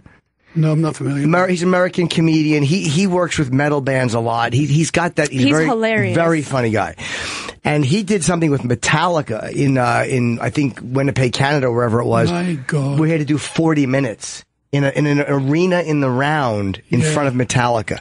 And I think most of those fans know Jim and they know that the band and him are very close. But to be able to pull that off. 40 fucking minutes? Yeah, I mean, that's an amazing I raise thing. my hat to the man because it can be hell, absolute hell. It can be hell. And now, did they know you were on the bill when you worked with all those guys, with Queen, Elton John at that? Oh, yeah, I was a big shot by then. Okay, so they understood you were going to be there. Yeah. And what was do you remember the reaction to your opening joke, or did you talk for a second first, or did you just lapse right into it? I just got straight in. I did an anti-English thing. An anti-English thing? Yeah, being Scottish, you know, and I said, it's great to be at Wembley, home of so many great Scottish victories. And I went, whoa. And then I get wellied into it. It was lovely. So you knew that was going to make or break you. They were going to like you or hate that. Absolutely. Did you get to know Freddie Mercury at all? Yeah. You did know him? Oh, I liked him, yeah. He was a shy guy. Like I had heard that he didn't do a whole lot of interviews. He didn't seem like he liked to talk to the press, or is that just, am I wrong about that? Yeah, he didn't. He seemed to have an aversion to the press, but he was a lovely guy, lovely, open, funny guy. I've been to a few parties with him. He was very nice. Oh, you have? Yeah. Now, when you would go to these parties, would it be like, was it like one of his parties with a lot of his friends, or was it like a music party with a bunch of different people? It'd be a music party, you know, loads of people. Do you get, because you're around so many famous people know you. You know, I've seen you on, you do Graham Norton, right? You've done Graham Norton show. And it's like they all know Billy and see him as an equal. So is there anybody that you see that when you, like, oof, this person makes me nervous? It's funny, when you're British and you get famous, which can happen like overnight. It can happen to me overnight. I did a Michael Parkinson show, which was a bit like the Late Show. And but in those days there was only 3 or 4 channels. So if you did that show and you were a hit, then you were famous the following day. Which was like Johnny Carson here in the 70s. Yeah, exactly. And so you meet famous people every week when you're like that. You know, Britain's such a small place. You meet the Queen and Mick Jagger, and the Beatles and stuff like that. So you've met pretty much everyone in that you could meet. The Beatles? Yeah. You met the Beatles and the Stones? Yeah. No. I mean, yes, but and you've hung out with them? Oh, yeah. Now, how do they treat you? Well, pretty much okay, I think. Oh, no. Hold on. Now, Freddie Mercury was lovely, and how did the Beatles treat you? Pretty much okay. So, they're, I guess, a different level of... Yeah. As a matter, I've got a funny thing going just now. I sent a Christmas card to Paul McCartney, and my daughter was in charge of sending all the Christmas cards away, and she hid them in a cupboard and did something else and forgot about them. Oh, no. Then my wife came back and discovered them in February and sent them all. And I got a lovely letter from Paul McCartney saying, thanks for the Christmas card. It's made March such a nice month. And so I got one this year from him in March.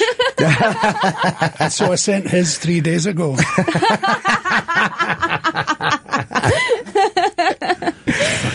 That's amazing. Yeah, but it also points out that how low I am on Billy Connolly's list. I didn't know that he lived here, and I find out that he sends out Christmas cards. I've not been contacted. Not only his list. No, I know that, but that's a little hurtful. I don't care for that at all. I want to see June already and still no Christmas card. Do you when you work out material, do you just do it in theaters? Because like if you wanted to go on in clubs in the city, you could go on anywhere here you wanted and just bounce around and play with material. Or do you just do you write and then go on in the Beacon and see what you want to do? I don't write much. I kind of think stuff and take little notes. And I do them as ad-libs and the good ones stay in. Yeah, do you tape? So it's funny, it becomes a story that you didn't aim at in the first place. It's just a bunch of ad-libs. It looks like a story because it seems to have a beginning, a middle and an end, but if you sit and look at it, it doesn't. It's just a load of different lines crashing into one another. Yeah, they kind of connect in some way, and then one feels like the end. Yeah, one relates to the next, and off it goes.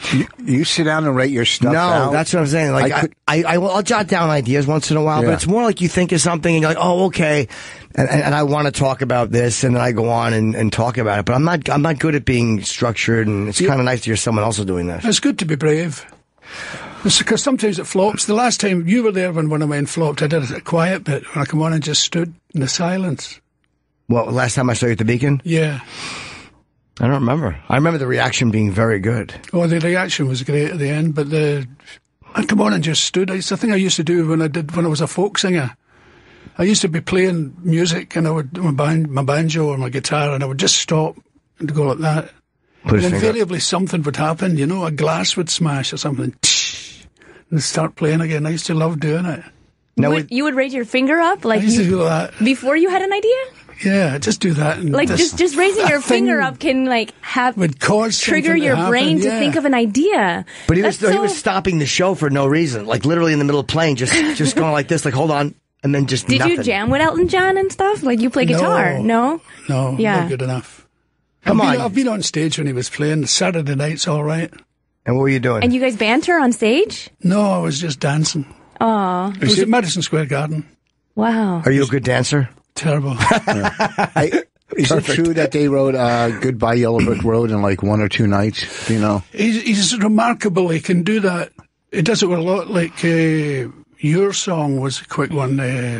He did a show called An Audience With in England. You come on and it's just an audience with you. And an actor in the audience said, I believe that just what you said, that you wrote so and such a song in such a short time, and that you can, if you're just given the words, you can write a tune. He said, yes. And he said, how long did such and such take? 5 minutes and so and so. He said, I've got some words here, I'd like you to put a tune to it. And he gave him the instructions for his washing machine. You should have heard the tune, it was brilliant. He just put it up on the piano and sang the instructions for the washing machine. That's very funny. And it was brilliant. That's beautiful. It's like that. He's a real genius. It's like that scene in I love Gervais's show Extras when him and David Bowie meet.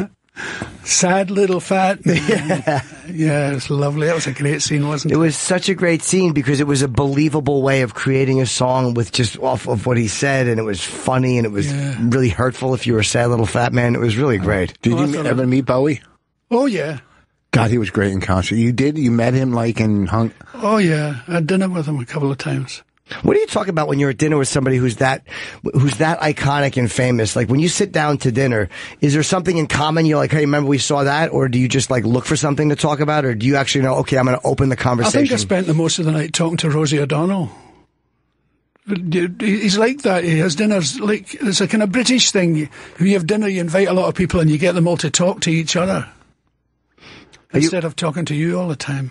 Yeah, I guess when you're him and you're the guy in the room. That seems to be the point, to put people together who wouldn't normally have met. Because everybody wants to talk to you when you're David Bowie. Yeah. And I guess that's kind of a draining energy to know that everyone is waiting for their moment to chat with. Yeah. It's like I saw Billy at the Beacon, and it was such a fun. Like I don't go to comedy shows ever. I mean, and I went and saw you, and you're so great. And then afterwards, we went downstairs to say hello, and it's that pressure of when you come down now, everyone is waiting to talk to you, so you can talk to everybody, but it's an obligation. You have to chat with everybody in the room, and it's heavy, isn't it? To go through life like that would be, yeah. But dressing rooms are weird, aren't they? Backstage, no matter whether you're in the concert hall or a little club, the backstage is weird for people. It's weird for the visitor, and it's weird for the guy who's there. It's weird if you're not on the show and there's people there who you don't know in the green room, right? Yeah. That's right. You're like, who are you? What are you doing here? But you're not allowed to say that. You just act like, oh, okay. I guess we're all sharing my dressing room now. This Saturday, I walk into the club, and some guy's waiting for me outside. He goes, do you remember me? I go, why? He goes, well, like 5 years ago, we talked, and you gave me motivation. Now I have 4.5 years sober. I go, fine. Oh, great. He goes, I go, fine, that's great. And then he said, can you... He had his CD and stuff. He goes, can you watch my hour and write a forward in my book? I go, I couldn't write a forward in my own book. Okay. I don't know you, but you know, he came to the club early and goes, can I wait in the dressing room for him? And I'm going like, how, and like, you know, I said, look, meet me after the show, come in, here's pass, come in, and he left, but then he emails me, I can't write you know, but he wanted to wait in the dressing room, like you say, and you go to the dressing room, you go, who are these people? Yeah. You know? You don't do it like Seinfeld. No, who are these people? But it's weird when people are in your room because you want to be polite and you want to be nice, but you're like, this is kind of my little area. Will you talk to people before you go on, or are you one of those guys that's like, fucking get out of here? Never. Always after. Afterwards. Yeah. What's your? Do you do anything before you go on? Do you have anything or do you just like to relax? Do you take a shit before you go on stage? No, I'm just quiet. Tea and water. Tea and water? Yeah. I dump sometimes before stage. Once in a while. There's so many venues. You also do it on stage. That is true. It is one long shit the entire evening. I had a piss on stage the last time I was at the Opera House in Sydney. I've done it twice there. What'd you do? I was sick, you know, and I'd gone on and I said, look, I might have to leave at some point. And I said, look, I'm desperate to piss, so excuse me. And I ran behind the curtain and I had a big bucket and I peed in it and come back and finished the show. That's always been my biggest nightmare. And I time it out when my opener's on. I'm not kidding. Yes. I'll hear her start in the last bit and I'll actually I'm not even peeing. I'm just holding my dick over the toilet so I can get out and not have to pee. Yep. But that to me is the worst thing that can happen. Is you walk off and piss, and they'll wait for you. Like having Ozzy has a bucket that I think he pisses into. I'm sure. Yeah, I've heard sometimes he'll just piss on himself, and like that's why he'll dump the water on him, which I think is the greatest thing I've ever. We can't get away with that as comedians. I piss so much right before I go on, and when we used to do Tough Crowd or TV, I get so fucking nervous. It's the idea of not being able to go to the bathroom. 32 years, even going on stage, I got to pee 2 or 3 times. I'm going, what the fuck is wrong with me? I wonder, is it with my eyes closed? Is it being afraid? Like, you know, once I don't really get nervous doing a regular gig, but there's always a little something, and I wonder, is it like a way to take being afraid of going on stage and put it on something else? I guess it must be. I find it's getting worse as I get older. I'm getting more and more nervous. Are you really? What are you nervous about? Wow. I don't know. I've no idea. I just get really anxious. Me too. It's an anxious feeling. And it starts days before. Maybe you've built up such a huge reputation that you don't want to let them down or something? I guess so that's got something to do with it. But, oh, Jesus, it's painful. Wow. I just started getting the last 2 years stage anxiety after all. Like, I'm going, whoa, is this going to be the one where I completely, you know, whatever, fall apart, lose it, piss myself, you know what I mean? I get stage anxiety. And these are just, anyway, in a club, in a theater, out of nowhere the last 2 years, I mean, and then you go on, you tell your first dumb joke, you get a laugh, and you forget completely that you're a fucking anxiety mess. How do you handle the anxiety? Do you manage it, or do you just allow it to happen? I just let it happen, because when I go on, it's not there anymore. It's not, right? When I walk to the microphone, it goes away. Yeah, I had a thing I went through in 2003, and I remember just we were kicked off the radio, where I was obsessed with the fact I was going to pass out on stage. My breathing was fucked up, and I'm like, I'm going to faint on stage. And so I would literally be doing shows, and I'm holding on to the stool because I thought I was going to pass out. And then I finally got so mad at myself for obsessing about it. I was like, you fucking twat, just pass out then. And I finally just said, I'm going to fall asleep. I'm amazed that people aren't more scared, because when you think of what you're doing, there's from, say, 100 in a club to 3,000, 5,000, 10,000, whatever it is in your audience. And you're making the statement that you're the funniest man in the room. I mean, that's a heavy burden to carry. It's bound to make you nervous, and more nervous as time goes by. Yeah, because deep down, I think as soon as something doesn't get a laugh, it just validates everything shitty I think about myself. I'm like, oh, they're right. How is your? You doing a show for what is it? I forget. It's ITV. Billy Connolly's Tracks Across America. The Tracks, it just finished on Friday. Oh, you did finish it? Yeah, I did Across America on a train. And that seems like it would be a lot of fun. I've never slept on a train or been in a train car that had a real bed situation. It's not. It was nice, and the people were great, and I don't want to knock them, but that fucking whistle goes all night, you know. Oh. You know, woo, what? Woo, so you can't sleep at all? No, I couldn't. And I'll tell you another thing, it shakes you the wrong way. You're lying like across the train, with your head on one side and your feet on the other. You know, you're not lying lengthwise on the train. You're lying across. Oh, so it's like being moved so it sideways shakes you from head to toe like that. Whereas your mother shook you like that. It's the wrong rocking. Yeah, the rocks you wrong. My mother shook me like that.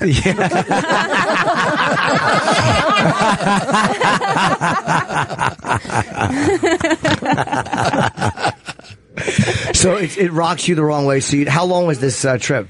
It took about 6 weeks. Oh my God! Wow. So wait, were you on the train the whole 6 weeks, or were you getting off, spending a week here, or a couple of days? Getting off and spending it. You are places, yeah, and just kind of checking out America. Yeah. So where'd you start and where'd you finish? Started in Chicago. So did you see half of America, or did you double back? I went right across and round and down and up to New York. Oh my God, you did Wow. a full circle trip. Yeah. And was there any place you hated? No. You really enjoyed them all. I love them, even when they're like dangerous or strange, or you can be in Birmingham, Alabama, and it's a bit odd. It's still really interesting when you're not from there, So what would you do was there like, would you go to, okay, I'm going to go to a local diner, I'm going to meet people, or do a show, or That's what I did. We went and eat the best hamburgers in the world and all that kind of stuff. Frog racing. Oh, just different events in different places. I went to Hank Williams' grave. That was my own request. I loved it. Are you a big Hank Williams fan? Huge. Oh, okay. No, he just likes graves. Well, you never know. I mean, some people are morbid. I know I'd like to see certain graves, even if I didn't like the artist. I like graveyards and graves. You do? Yeah. What's one that you've seen that you found particularly interesting for some reason? Well, Hank Williams was great, but there's a strange thing. A lot of people die of drugs in Scotland, and they're obviously very young, and you get a lot of gravestones with "Forever Young." You know the Bob Dylan song? Yes. Always makes me sad that "Forever Young." Is that Rod Stewart? Doesn't he? Was that Bob Dylan's original? Or I know Rod the Stewart? song. Oh, it's Bob Dylan's, yeah. So people write. You've seen that a lot on gravestones, tombstones. Yeah. There's a lot of love songs on graves and love poems. Oh, you know what? That is interesting. I've never really rocked to a graveyard to read what's on people's tombstones. Phil Spector woke up one night and then remembered to know him was to love him was written on his father's headstone. And oh my God, is that true? Yeah, and that was how he wrote his first song. He remembered that, or he thought of that. When he woke up, he just woke up and remembered that, and then he wrote. Do you know, I saw him interviewed once. It was brilliant. He was interviewed across a pool table for some reason. His head was at the level of the pool table. There was all the pool balls. And the guy was interviewing him. He said, "You live alone in a 10-roomed house. How does that feel?" He said, his answer will stay with me for the rest of my life. He said, Did you ever live alone in a 1-room house? He's saying it's a lot better, yeah. That's a better place to be. But he was an odd bird. I mean, obviously, I'm saying that, strange guy. Every time you shoot a girl in the mouth, you're odd. But, he was a weird guy before that. Not with a load. There's lots of stories about him. I met him a couple of times.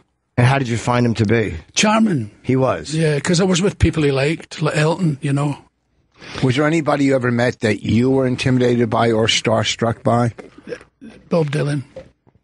You were nervous meeting Dylan? Yeah. What were the circumstances you met him? It's funny, I've met him about 3 times and he never knows me. Yeah.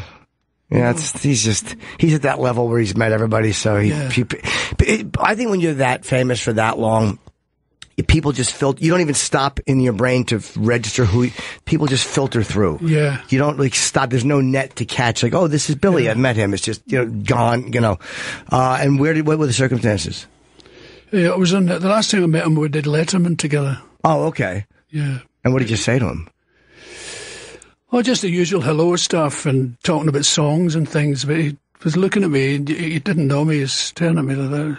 I've got a picture of the two of us at home, and it's from Blackbush in London. It's a sort of airfield, and where they were having a big concert with Eric Clapton and him, and I was on it.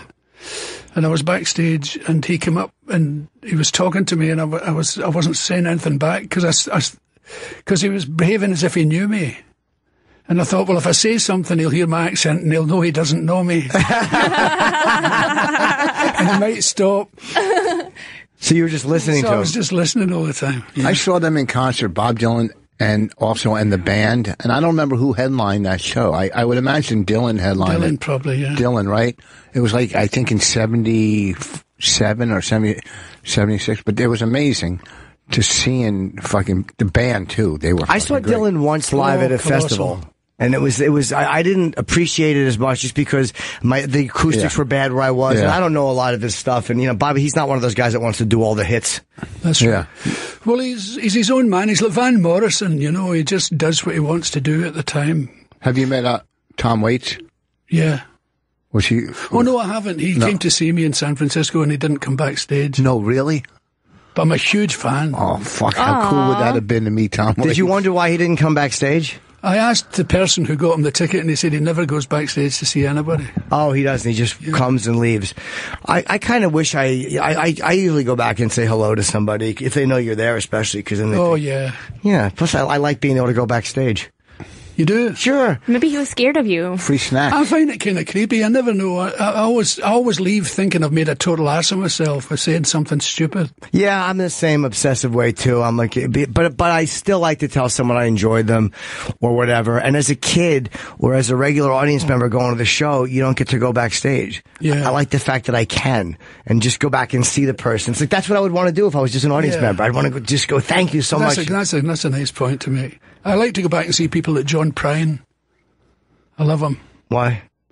I just love his music and I love him. I don't know him. Guy. He's brilliant. What's he play? Country. Okay. Yeah, you're a big country fan. Yeah.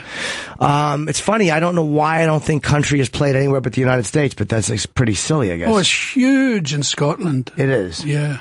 And now, who's the Australian guy that's huge? There's a guy from Australia is Keith Urban? Is he Australian, one of those guys? Yeah, he used to open for me in Australia. He did? Yeah. And this is before he hit this level. In those days, you had to have Australian content in your show if you were doing concerts. It was a union rule, so you had to have an Australian on the bill as well. And you chose music? Yeah, well, I just took what I could get. I didn't know them. And I've had magicians and all sorts of people. And do you like comedians in front of you or no? No. Because the concepts, they may step on the same stuff, or? No, I think I like to warm my own audience up to comedy. And when someone else warms them up, so they're warmed up and you come on and you're not warmed up. So you're starting cold and they're warmed up. It doesn't sort of work. Oh, you like to be kind of where they are as far as we're both starting comedy now. No. I'm talking and you're listening. Yeah. Oh.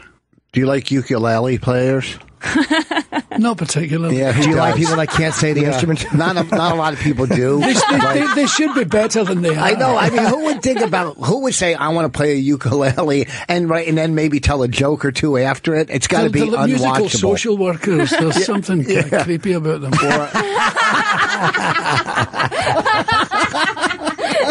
Do you think I'm creepy?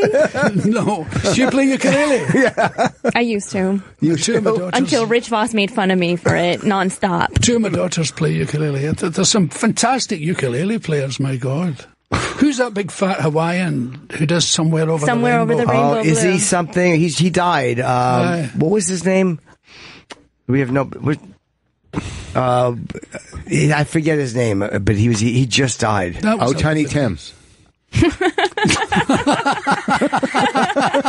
Yeah, that's it. That's the one. I don't remember his... I thought you said Tiny Kim.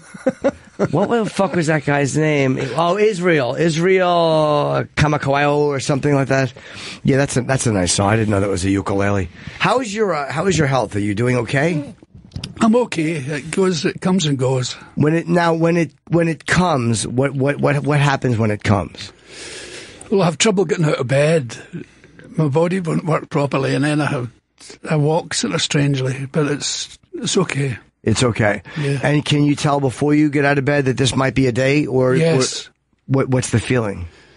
Turning over is difficult. You're telling your body turning from one side to the other is quite a complicated maneuver. Oh wow! And when you're telling your body to do something, it's just not. And there's no responding. It's quite interesting. So, but when you were on the train, how did you know if it was your body or it was the train? Well, that was a great equalizer. You see, everybody walks like me in the train. It was great. I liked that when I was a drunk as well. Everybody looks drunk on the train. Are you sober? Yeah. How long? 30 years. Same as you? 30 years, yeah. Oh, well done. Yeah. My son's sober for 20. Oh, really? Yeah. Wow. That's great. Somebody that saw you, that you fucking carried the message to. I mean, in the family. I don't know. There's a strange thing happening, especially with country artists. I've been to see a lot of guys and they say, I gave up the booze in such and such a time, and the audience go crazy. People really approve. Well, it used to be this black mark years ago, and now it's like, people everyone knows drunks, everyone knows the drug addicts, everyone's had their family fucked up by one loose cannon asshole. Yeah. So everybody knows a guy who's on the other side of it, though, and he's turned out great. Yeah. It's funny, though, if I'm on stage and I'm doing a bit and I go, I got 30 years, and someone in the audience will go, boo, I'll go, oh, really? Because you have your one fucking drink on Friday and Saturday, all right? Rob a house to smoke crack. Shut up. They act like, If you can't understand him, we're getting subtitles installed next week. That's right. And that's coming from the ukulele Asian broad. What I'm saying is, they don't understand when they're in the audience and they go, I quit, they don't understand that, I would have robbed you to get high, and they're just coming from work and having their Friday night drink. You know what I'm saying? But I'm in a funny position as well, because I didn't go anywhere. I didn't join AA or anything. I just stopped. Yeah. Did you smoke weed? So people who have been through the 12-step and all that tend to look down on me a bit. Why? If it worked for you, they should look up to you. You did it without them. It's a bit religious, that whole world. There's a kind of... That's not true. If it worked for you, it worked for you. I mean, whatever works for you is whatever. You're 30 years sober. Your life is good. 30, whether it's therapy, whatever. It's you're not drinking. You're not getting high for 30 years. So are you scared with this whole thing, or have you come to accept it, or are you frightened? I just accept it. You did. Yeah. I don't miss it at all. No. I'm sorry. I mean, with Parkinson's. Well, the Parkinson's. No, it's kind of interesting. Wow. As your body changes, it's weird. I've started to drool. That's a nice thing. I wish I could stop. That'll make me really attractive. So do you have to take heavy meds for it or no? No, not yet. Okay. So I was on a plane one time and I saw Michael J. Fox, and he has it pretty bad, although he's still a functioning human being, and he gets out and he does his... Not only that, he's acting his ass off. I saw him in Curb Your Enthusiasm. He is brilliant in The Good Wife. His role in The Good Wife is fantastic. I haven't seen it. Can you see the evidence of it, or does... Oh yeah, he plays a guy who has something wrong with him, but it isn't Parkinson's. It's another more complex thing. And he's brilliant. He, on this cross-country flight, it was an LA to New York flight, I looked at him and we said hello, and he fell asleep, and he woke up when we landed. I'm like, what the fuck? The medication he must be on is just very relaxing, but I was really jealous. I'm like, 'cause you think that a guy like that wouldn't be able to sleep and he'd be moving a lot, but he went out the entire flight. So I'm like, I wonder what he was on that made him sleep that much. I don't know. I remember I only met him the once, so we're in Barney's here in New York, the clothing shop. Sure. I was with Robin Williams. Was shopping, and he knew him, and we were having a laugh, and we were in the elevator on the way down, and there was a guy, obviously a gay guy. He was kind of V-shaped, and his stripy shorts on and stuff, and he had a wee dog, one of those tiny wee Yorkshire Terriers. Of course he did, yeah. A wee ribbon in its hair. And Robin says to the guy, "What's your dog's name?" And he said, "Thor." God of thunder. I loved it. Did you know Robin well? I guess you did if you were shopping. Yes, I did. I knew him very well. How did you, when did you first meet him? I met him years and years ago in Canada on a talk show. It was one of those talk shows where they do a live one and a taped one. And I was the taped one, he was the live one. Oh, so you guys weren't even on the same episode? No. But would you talk backstage? Yeah, we had a laugh backstage. And I said, "What do you do?" He said, "I'm an actor." I'd never heard of him, you see. Oh, this is in the 70s? Yeah. Oh, wow. Okay, so was this before he got Mork and Mindy, or right around that time? Yeah, and then I met him again when he was doing Popeye in Malta. Okay, yeah, so you knew him for a long time. And you guys kind of stayed in touch for all these... Yeah, he used to come on holiday to my house in Scotland. And wow. Really? Laugh, yeah. And what would you do? Would you guys go out, or would you live separate holidays? Cycling and having a laugh and parties and dinners. So you really knew him. You were quite close. Yeah. Did you know? I mean, I knew him very casually, not like that. And did you know that he was in a bad way? No, Bobcat told me. You know Bobcat Sure. Goldthwait? He told me. And he said, Robin said I've not to tell you, but he's got Parkinson's as well. And I said, never. And he started to phone me. And it was weird because he was saying, you know, I love you. And I was saying, yeah, and of course I know you love me. He said, you know, you definitely know I love you. And I said, yeah.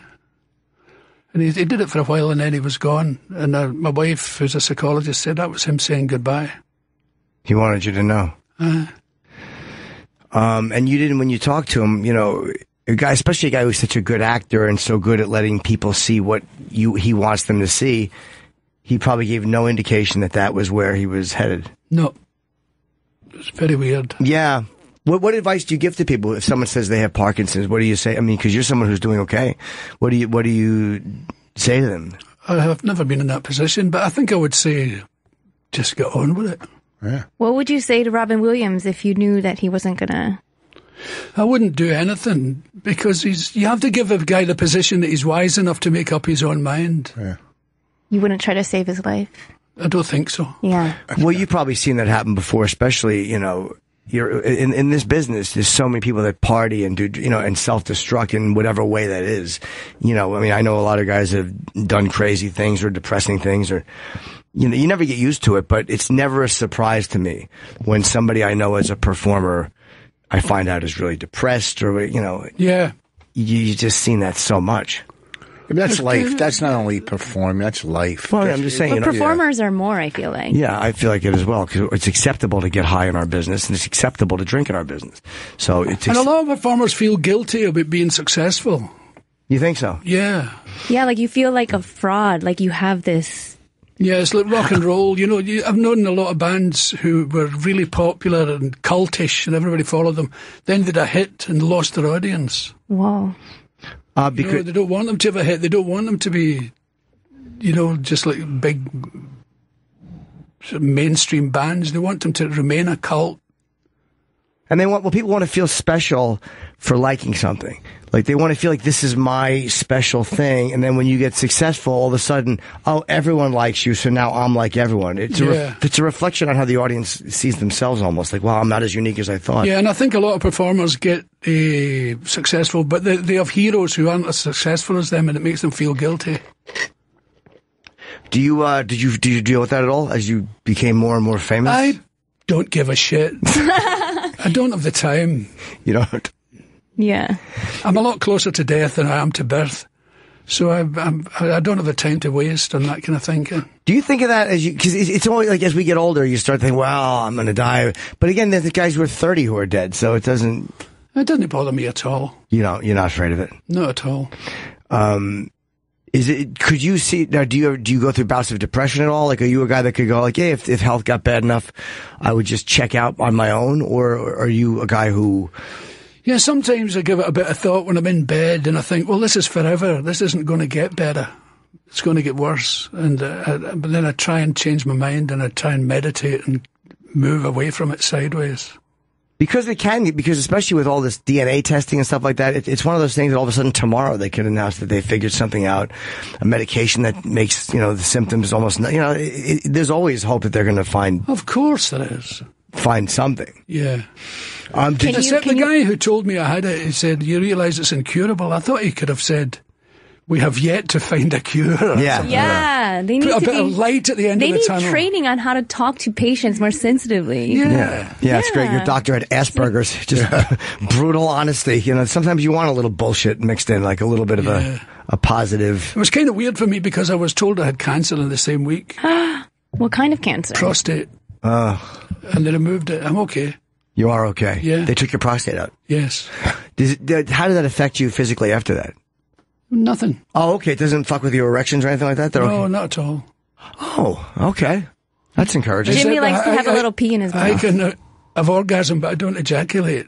That's really? Awesome. You're the perfect guy for me. Nobody sleeps in a wet patch in my house. But the orgasm feels the same? Feels exactly the same. You get the good bit. So you don't have It's like when you were a kid. You ejaculate when you're like before puberty? I don't think so. Oh, yes. Oh, you do? You did? How old were you? 10. That was your first time coming? Yeah. How do you remember? And someone at school told me how to do it. I remember my first come too, but man, my school sucked. Nobody told me. I don't remember. I would have told you. So you jacked off. That was your first? Yes. At 10? Wow. Yeah. No, you could. Can you even get a boner at 10? Oh boy, can you? Yes. At 10? Yes. Oh, You got a boner when you're a baby. Tell us about it, Uncle Paul. What? Babies get erections. No. You bet they do. They do. I didn't know that. That I could have got a boner at 10. Maybe I did. I was getting blown at that age. I wasn't coming. I really was. By my little friends and I would fool around and we would blow each. It was just a thing we did. I thought you were just whipping it out on a windy day. Oh, no. There was a little mouth on it. But it was, I couldn't come. And I didn't get erections at first. I remember my friend got a boner and I didn't. I didn't know what it was. But then as I got a couple years older, my first time coming, my friend was blowing me and I had a Hulk doll and we couldn't acknowledge that we were experimenting with dick sucking. So we would do it, we would each put our penises through the Hulk's legs, like we were blowing the Hulk. I don't know. We thought that made it. It's either blowing or the doll. You got to make a You've choice. had such a more interesting life than me. No. Only for the first couple of years, and after that, believe me, you flew right past me. You got rid of the doll. So my first time almost coming was my friend was blowing me, and I didn't know what it was, but I felt it building up. And I'm like, so I ran to the bathroom and just put my dick over the toilet. Like I didn't know. That's so cute. I had no idea what I was doing, but nothing came out. And then someone told me, or I knew to just tug it later. I was like, something has to happen here. I kind of wish I had come more normally that first time, though. I think I'd be a different person. I don't remember. I just don't remember the first time. A friend of mine told me you only get 100 orgasms. Is that true? I get that in 1 week. He said you only get 100. And I'll never forget the 99th.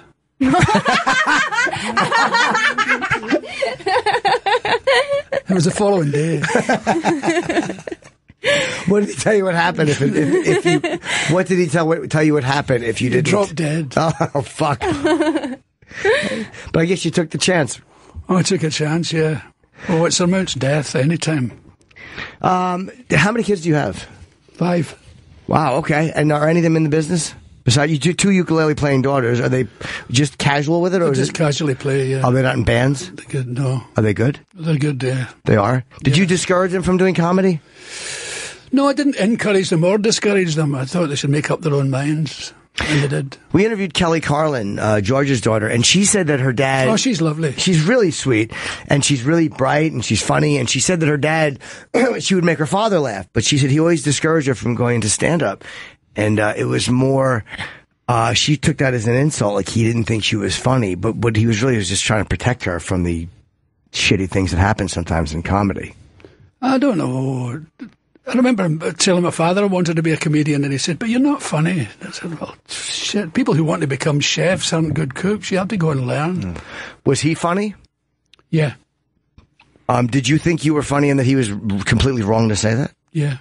Did you resent him? Because he didn't know I was funny with my friends. Right. Parents see you different. Yeah. And did he ever see you be successful? Yeah. And I guess he changed his... He kind of didn't like it. He didn't? He was jealous of you? I think he did, yeah. What did he do? He was an engineer. Yeah. And how far into your success did he kind of see you go? Oh, he saw it big. Oh, he did? Yeah. Wow. So did he come out to see you at your shows? At a big venue? He only told me once I was good. It was lovely. I did a big charity dinner in Glasgow, and it was very good. It worked very well. And then the limo back home, he said, you were very funny. I said, oh, thanks very much. Did that warm your heart so much? Yeah. It meant a lot to you, right? Yeah. Oh, yeah.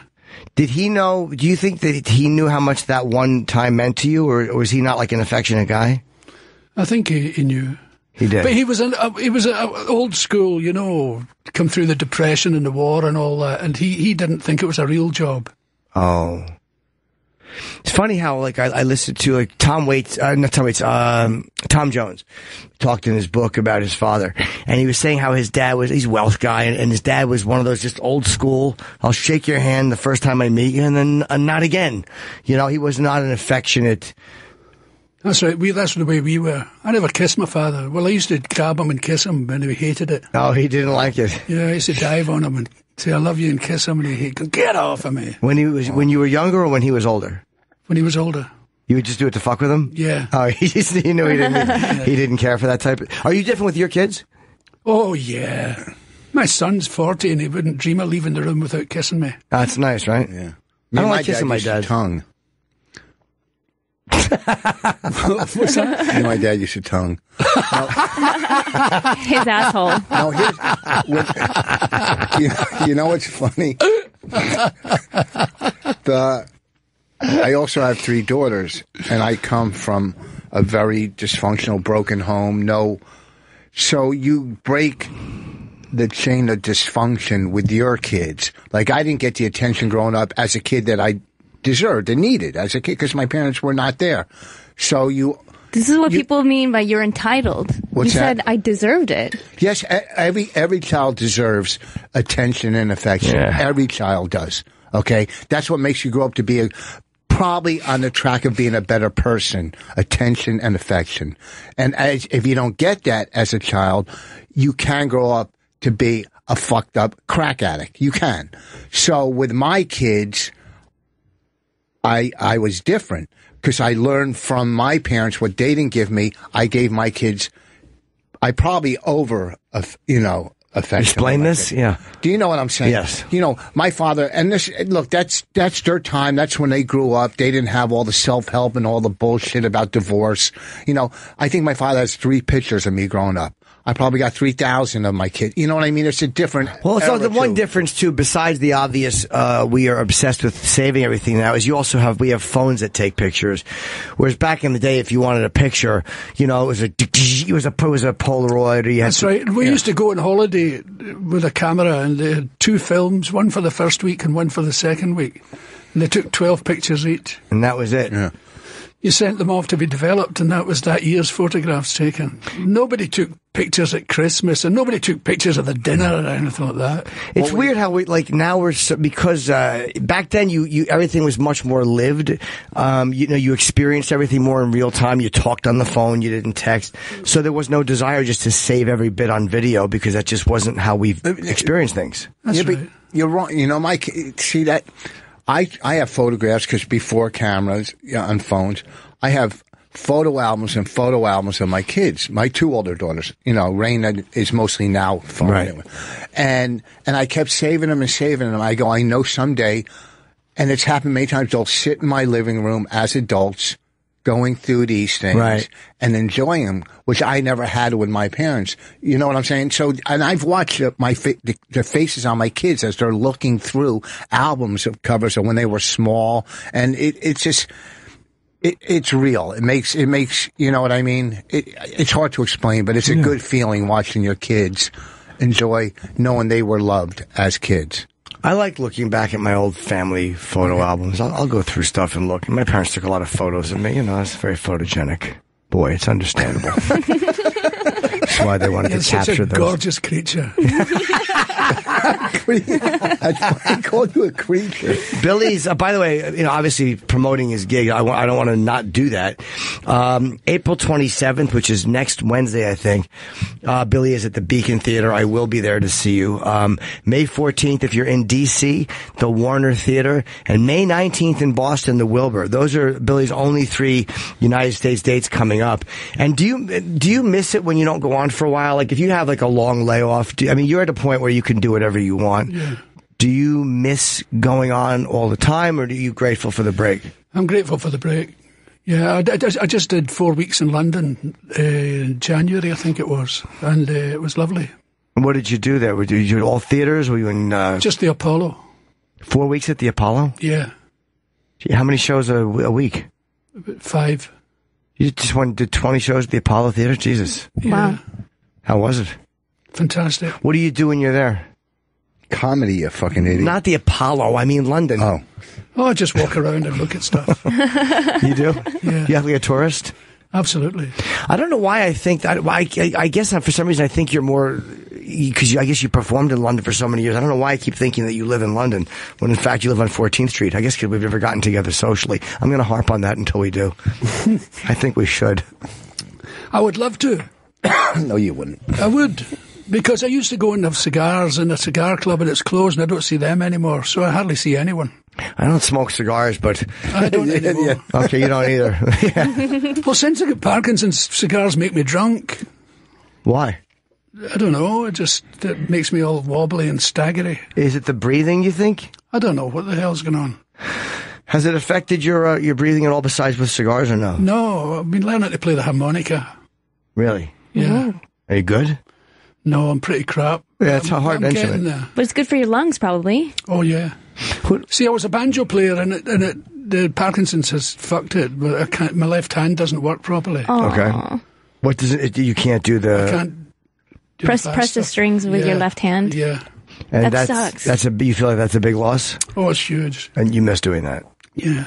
Is there? Can you do it at all and just not as well, or I can do it a little, yeah, a little bit. Yeah. How do you adjust? My friend had a stroke recently, and he's adjusting to his right arm, and it's like it's going to be less mobile, I'm sure, than it was. I mean, I've known a few guys like that. Time is the thing. Taking your time. You just got to relax and kind of heal it. Has it affected your performance schedule at all? Because obviously you're still funny. You still go on. Yeah, I don't move as much on stage as I did. No, that's fine. I stand kind of still. Maybe they'll make a banjo where like the left hand is computerized, where you could just press something and it knows what it's reading your mind, and then your right hand can still play. Well, call your people and have them start on it. What are you doing on text? I'm trying to find a picture of my daughters on top of the World Trade Center. I had a picture. I wish there was a picture of you in the World Trade Center. No, and I can tell you what day I wish it was. No, because the World Trade Center is a euphemism for his dick. Funny. Well done. Well done. We used to go. Me and him used to go. Remember we used to drive there? Remember we used to drive there and just stare at them at night, me and you? That's true. Me and him used to go after shows and just go and look at the trade centers because they were so... We're afraid of heights. We're both afraid of heights. Yeah. Oh, we made our own entertainment in those days. Yeah. Me and the boys would go down and stare at the trade center. God, that was a night out. We used to go feed the rats, too. We did. We would pull my car where tons of rats were, and we would throw candy and peanut butter, and they would come out in like 30 and 40, and we'd sit in the car and feed the rats. That was a big night for us. Yeah. It's called two men fighting homosexual activity. So we just fighting the truth. Yeah, just go do anything else other than split up and go cruising. So we would just go to look at the bill. But it was really weird just to look up and, feed rats. It's just these weird little things you do when you don't have a real schedule. Like now I get up in the morning, I can't do that. But when you have nothing to do as a stand-up at night, you do weird shit. And I think that's how some guys go wrong. That's exactly how it happens. What would you do when you were still drinking? You would just go out after shows and spend the whole night fucked up? I used to come off stage and my roadie would have a lit cigarette and a gin and tonic, and I would take them like that, one in each hand, and that would be the start of the night. Would you smoke on or drink on stage? No. Why not? I used to smoke on stage when I was a singer. It was very trendy to have a cigarette at the end of your guitar. Oh, right. Could you?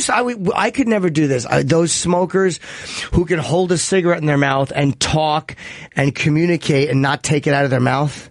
There's guys that could do that, like where they just I had to hold the cigarette away from me, but there's guys that just keep it in their mouth and they can just talk and breathe without taking it out of their mouth. I've been frustrated all my life with guys like that.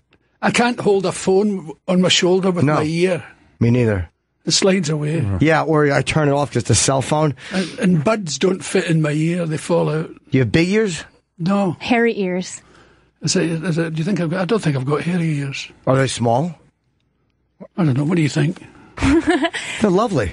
They're a good size. Yeah, perfect size. The perfect ears for a man. I can't wear earbuds either. They tumble out. Or a chin strap. Yes, I do have a weak chin. It's notorious. When you used to smoke on stage, it becomes your tell, though. Yeah. You have to have a punchline. It's your fucking... So it becomes a habit. Well, yeah, if you're awful, you know, I mean, I would just smoke. I didn't gesture with it. Like it wasn't. You did. No, I didn't. You did. I didn't. Everybody did. No, not everybody did. It wasn't a punchline thing. I wouldn't poke the cigarette at the audience. I used to think I looked really cool when I inhaled the cigarette and then spoke, and the smoke would be coming out as I was speaking. I thought that was the coolest thing on earth. Yeah, you weren't wrong. It's a good look. Were you That's high? a good look. No, I was never high on stage. Was that on purpose? Afterwards, I finished very bravely, but... Did you not trust yourself to get high on stage? That's right. Okay, yeah, I don't think I could have either. Hey, did you know Lemmy? I'm sure you did, right? Oh, I knew Lemmy, yeah. How did you know him? Just from, I imagine you didn't do shows at Motorhead, or did you? I met him at airports and things like that. Oh, you'd bump into him in weird... for some reason, I think that you guys would have gotten lucky. He was a big comedy fan. Aye, I loved him. So was David Bowie. Was he? He loved comedy. Cool. Yeah. I guess that's how Ricky got him to do that show. It was David put me onto Bobcat. Did he really? Yeah. Yeah, he's an interesting guy, Bobcat Goldthwait, because the way he would perform would be so manic. And then you talk to him and he's more of a quiet guy. When he's on stage, you think he's ill. You think he's ill. You say, my God, that guy's in trouble. I'm always grateful that I'm not like that, though, because it's got to be hard as you get older to continue that. Like Emo Phillips is a guy. Character. Whatever became of Emo? I haven't seen him in years. I guess he's still performing. I mean, I think he was touring. A brilliant writer too. I worked with him once, and his besides his character, if you got past that, his fucking joke writing was fucking brilliant, man. Yeah, but it's got to be hard to keep up the character. Aren't you grateful you just go on as Billy and talk Absolutely. like yourself? Yeah. All right, they're telling us we have 2 minutes left with you. Do you still talk about your shits on stage? No, not much. No? No, that's a bygone thing. Yeah. I enjoy those. What? That material when he talks about pooing. Oh, would you talk about shitting? Yeah, farting and shitting. I spent a whole section of my career in the toilet. I spent the entire 26 of mine there. So but then people relate because everybody shits, right? Absolutely. So it's not like, Yeah, but I'm not ashamed some do it in a hole. As a matter of fact, I get angry when I see people on television saying, fart jokes, as if fart jokes were less than other jokes. If you tell a fart joke properly, it's extremely funny. Yeah, people get this elitist attitude, and there's a difference between being a hack comic and doing a concept that other people have done. It's like if you do it your own way and you're original with it, that's all that matters. Right, people think just because you have that as a topic that, It's weird, isn't it? And you can go on and bore them shitless about Donald Trump. And I have friends who tell me, they're like, you're so much smarter than your poo jokes. I'm like, but I like my poo jokes. Why are you trying to get me to stop doing my poo jokes? Yeah. You're not up there to show them how smart you are anyway. You're there to make them exactly, laugh. right? And they're wrong. You're not smarter than that.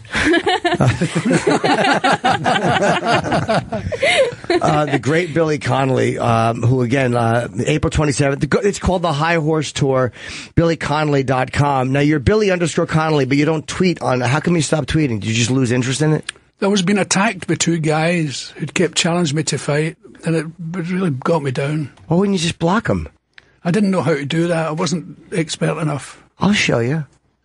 I don't want to go back on anyway. You don't want to? No. So two dickheads just chased you off? Well, there was more than two, but there was two furious ones, What were they mad about? I don't know. Probably nothing, right? I don't know. They're probably sitting in the basement of their mother's house in their underwear. That's the way it is. People just they call it trolling. They just That's enough making fun of Rich Voss for the day. Let's move on.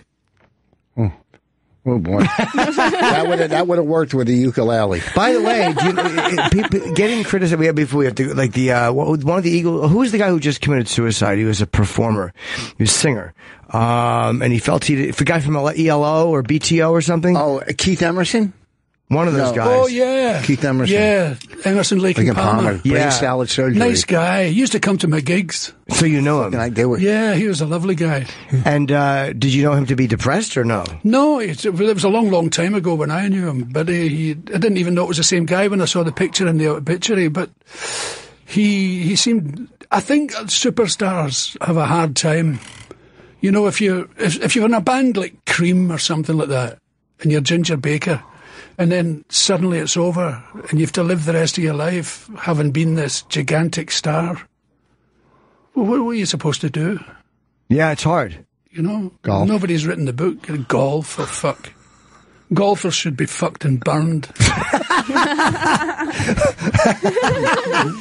Golfers should be fucked and burned. What a great bumper sticker.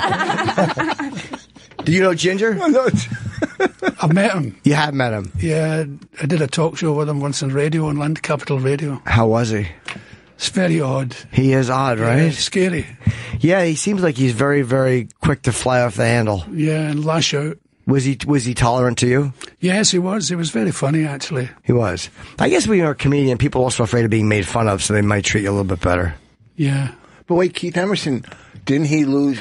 Something happened where he wasn't able he felt to play he couldn't piano play as anymore. well. Okay, we have to wrap up. He's saying they said he didn't play as well, and Billy got me on this because it was about online the online comments he would read. And, again, from that generation, he wasn't used to these people just saying dumb shit immediately. Yeah. And it really got to him and made him doubt himself. He was one of the best. Well, you'll know that as a comedian yourself. If there's a guy in the audience who isn't laughing, you spot him. Sure. And you can't take your fucking eyes off him. Yeah, for me, it's usually one of the 5 people there. I can tell. All right, go ahead. No, I did a gig in Boston once, and there was a guy, he was about 12 rows back, and he was sitting with his wife, but he was sitting sideways in his chair with his chin on his hand like this. Like, Rodin's sculpture, The Thinker. Yeah. He was sitting like that. So I stopped the show and I said, hey! Because he wasn't laughing. I said, you don't like it, fuck off. Don't just sit there fucking poisoning the show. Right, with your shitty energy. Yeah. And did he leave? Yeah. He powered up his wheelchair and got the fuck out. Yeah. You found out he was a quadriplegic. His caterer helped him out the door. All right, well, we have to break anyway because I have to piss desperately. And Billy, I'm so happy you came in. I love you. Oh, Jim, it's great. Great to see you in such great shape. You're all skinny and windswept and interesting. Thank you. Windswept. I loved it. That's the best description of Jim Norton ever. Not necessarily accurate, but I'm happy to hear it. Yeah, I feel good, man. I feel okay. You look smashing. Thank you, man. And we're going to have lunch. Yes, we'll have many lunches. Do you ever go to the Friars Club? Too many comedians. Yeah. It's overwhelming, I don't right? like that.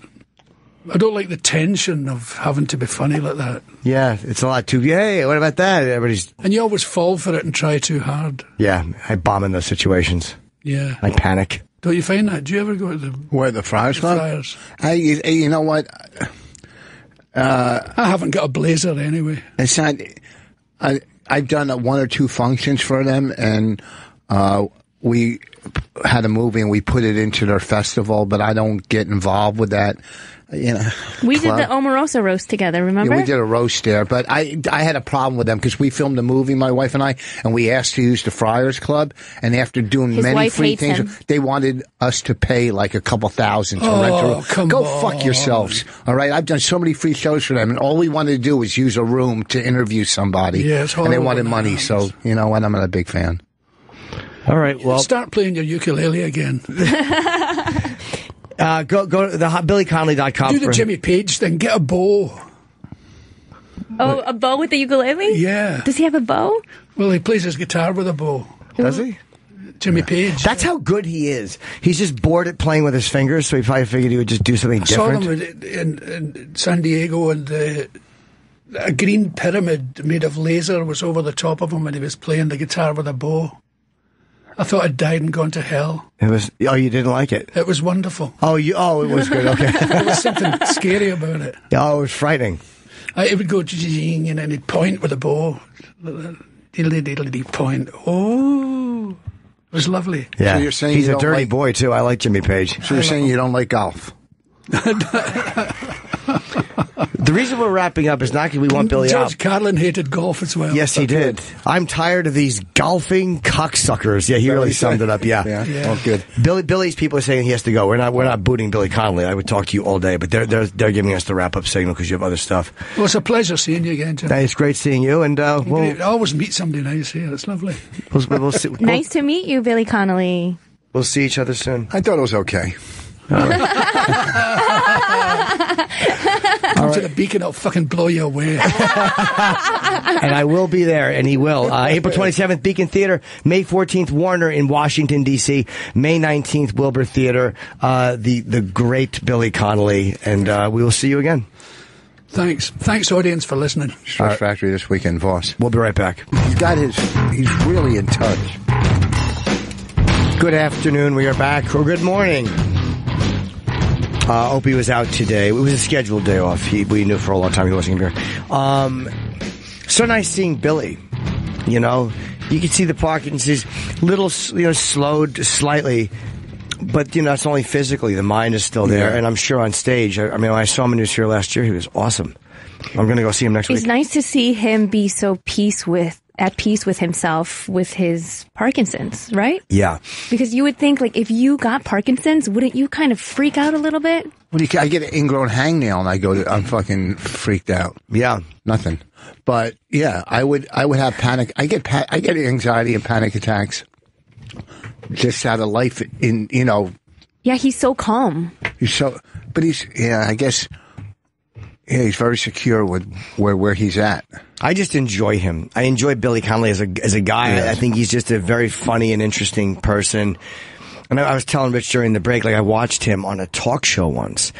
It was in England, and he was with Tom Cruise. They had done a movie together. I don't remember what movie it was. And Billy was so fucking funny and telling stories and really dominating the interview. And Tom Cruise was rolling. Like, he was loving it. He seemed like he's a little shy, so he was probably happy that Billy kind of took the reins. But to see a guy be that funny and that unintimidated by probably at that time the biggest star in the world and just not give a fuck that he was sitting there. Really, it was just, as a comedian, you watch that and you're like, this guy is just great. But why are we so impressed when, like you say, you've met the Beatles or the Rolling Stones? Sure. I mean, these are just entertainers. They're not curing diseases or coming up with, fucking drugs that are saving lives. We're talking about just regular entertainers. If you say, how come Einstein isn't a hero, I'll fucking spit my gum at you. Okay. Really?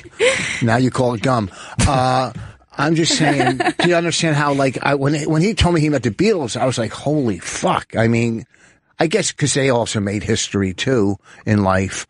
But do you get my point? Does that make sense? He's just a famous comedian. Of course he's met them all. Is he famous in this country? He's famous in Europe. He's not famous in this country. He's, Eddie Iff is known in Australia. Yes. Okay? Which is, so what is... But he's not really famous. He's not like a Pryor Carlin, even, whatever. Billy Connolly. Yeah. He's famous in Europe, right? Billy's very famous. In this country, too? Yeah, I mean, not like those guys, but Billy is well known. He's done a lot of films. He has a lot of movies. Really? Oh, yeah. See, I thought he was known for mainly a stand-up. Yeah, he's got a lot of films. And not just ones that go straight to Netflix like yours, Rich Voss. No, it did go straight. It went straight to Netflix. First it went to iTunes, then Netflix. Okay, well, that's like a step down. Nobody goes to iTunes for movies. Yes, they do. They go there for music. Are you fucking stupid? Are you stupid? Are you kidding me? iTunes has one of the biggest music libraries. Movie? Yes. I mean, movie libraries next to Netflix and Amazon. Amazon's a big... You make me feel higher than I am. Huh? You make me feel higher than I am. So now you're a co-middle. Why does he make you feel higher? Because he fucks everything up, and I'm just like, man, if he's fucked up, you look like you're fucked up. I'm not fucked up. But you've been sober. I'm tired. I am sober. Yeah. I'm tired. I haven't slept. No, oh, really? We're on Netflix? That sucks? You're stupid. I used to like you last break. Jesus. Well, I never started liking you, actually, then. Oh, darn. I love this. Do you want to do my podcast, Rich Voss? Really? I still want to do a podcast. Do you want to spend more time on microphones together? Oh, please. I'd rather spend time on a train to Auschwitz. We could continue this fight. You have Auschwitz? Yeah, what's it called? Auschwitz. Not when you have a speech impediment. Auschwitz? What's your podcast? Auschwitz. You make it sound like a bashful concentration camp. What's your podcast? My podcast is called Ku and the Gang. I had your friend Kevin Brennan on. That's good. What? That's a real get.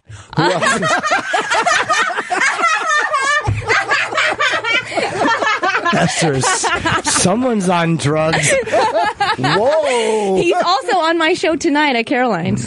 Wow. Your 420? My 420 show. I photoshopped the bong in his hand for the flyer. Is it, just because he hates me already. Huh? Does he? No. Well, like, on the microphone hates me. How could he hate you? You know? Because he hates my laugh.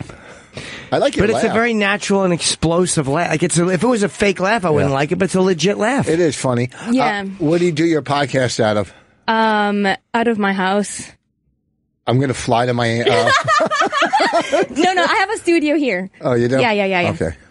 I'm just kidding. I don't really want you on my podcast. Do you really think I was going to do your I just wanted to plug my podcast. Do you write questions down when you interview people, or you just kind of fly by and just chat? Or you look at someone and go, all right, I'm going to hit on this and this? Who in the gang? No, I just jot down some notes and stuff. But no, I don't really prepare. Yeah. No. But that's another thing he made fun of me for. Like, my podcast and his podcast are in a podcast war right now. Who? Why? Kevin Brennan's Misery Loves Company, because he makes fun of me. You know? Wow. He says shit like, I lick lollipops on Periscope, which I've never done. But, like, you know, I think he's funny, so. She fucking licks lollipops on Periscope. Why is she fucking popular? I don't know. I love Kevin Brennan. So do I. He just gets so ramped up about nothing. Yeah. She's fucking wearing a white sweater. He said about, he was like, oh, Jimmy drops like grenades when we're in there. And it's like, I just woke up and he's dropping them left them right. It's like, you already got the job. Stop. What, when I fart? No. When you like put in your jokes. Oh, they're not bad though. No. It's good. Oh, you're saying they're good? It's all good things. Okay, good. I didn't know you guys were friends because he doesn't talk about you. I know. Oh, darn. On your podcast, he didn't talk about me? on your fucking... Hurry up. Ku and the Gang, your fucking wordplay podcast. It's called Ku and the Gang. Ugh. Yeah. Oh, I'd rather listen to my wife being gangbanged again. You could say that for any situation. I know. Yes. Good point. It is there's something so fun about that. Fantasize. Okay, who do you have? Who's your next guest coming up? I don't know. It's your podcast. Yeah, I know. I just had Sheba Mason on. Do you know her? Oh, wow. I do. How do you get these people? God damn, give me your Rolodex. You're fucking... I just had... I'm new to podcasting, unlike you. I know. And comedy. My wife Listen hates to me. I don't like your Rolodex ref. Rich, give me your contacts. It was... that's why, damn you. Stop it. We're not new to podcast. We've done almost 250 of them. Boss and his wife are great together. Bonnie and Rich are hilarious together. Yeah, our fucking podcast it's world known. Okay, a couple people in Canada. Yeah, you're international technically is Toronto. I mean, legally you're right, but you know. Wait, so did you like name when you named my wife hates me? You guys were like doing good together, right? Never did we do good together. No, my wife came up with the name. I like everything else. She's the creative part of this whole fucking marriage. I don't know where the name came from. I have no, her. That's her way of telling you, yeah. Oh, yeah. Oh, you think, oh, that hurt. You told me my wife doesn't like me. That hurt. There's a topic on Ku and the Gang tonight. Wives that hate their fucking husband. Wives. That's what I said. My wife. I said wife. You said wives. Wives. Didn't he say wives? Yeah. I like you as possessive. It makes him endearing, you know? That's why people come out to see you. Yes, and I'm funny. In the Stress Factory this weekend. And next weekend, Thursday and Friday, where will I be? In St. Paul? Minnesota. Wait, can someone call up? Sorry, guys, off the subject. On Twitter, I just saw this. Pretty funny how Jim Norton can start a fight in the Dudley and Bob studio, 1,300 miles away. What's going on in the Dudley and Bob studio? I think I called into those guys. What's going on? Who are they? I don't know. I think they're in, I want to say San Antonio. I've gotten a couple of Dudley and Bob tweets, so what's going on there? Yeah. There's a flood in Houston. Yeah. Oh, Austin. Okay. No, what is it? If anyone can call in, or text in, Last Samurai it was with Tom Cruise and Billy. Is it because I'm not going in studio? I think it's because I'm probably flying that I can't go in studio. I would love to go in studio with those guys. They're in Austin.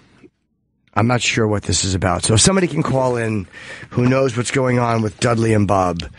Next Thursday and Friday, I'll be at the Joe Joint in St. Paul. Who cares where you're going to be? Where's Opie now?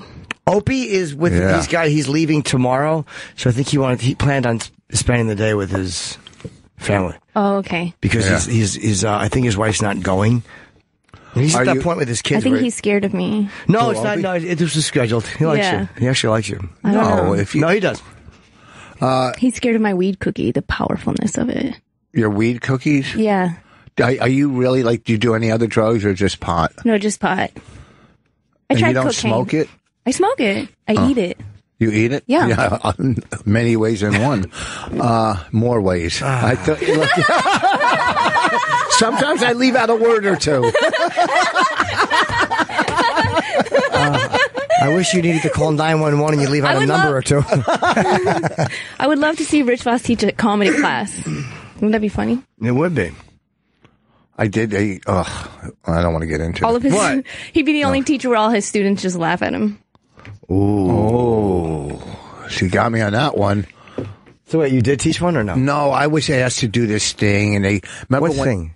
I don't want to. It's stupid. Okay, it's dumb. I had to come speak to these fucking. I would do that. They were being they were being raped by a guy that was having this comedy retreat, and he was doing it around the country, and these people were paying $2,000 to $4,000 to come for a weekend and listen to speakers and have workshops and stuff. Doug Stanhope went after the guy too, but I don't want to bring up his name because whatever.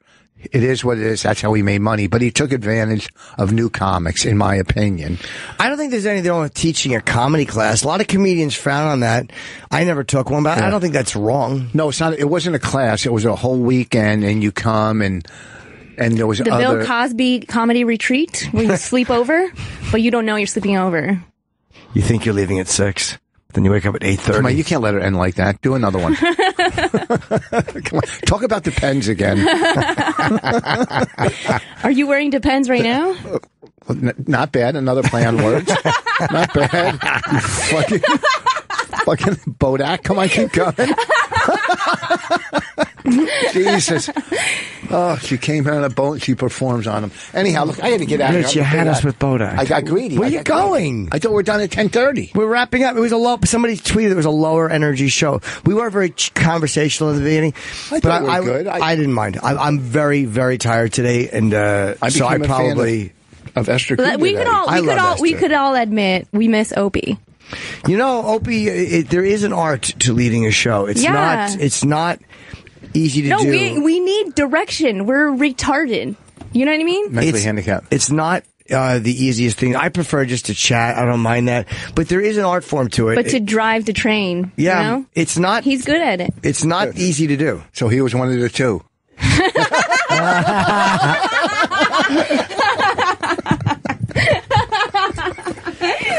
Oh, that was a goddamn good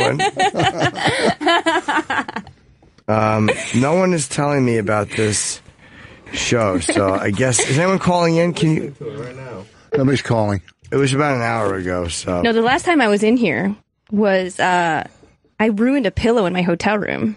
I had my period. How? Oh, because I slept with it between my legs, and then I bled all over it. But why did you sleep with a pillow between your legs? Because I don't get that. What was the reason? Is that greatest run out of steam moment in the show's history? No. Shut up. I didn't want to make a joke. I want to know why you would sleep with that between your legs.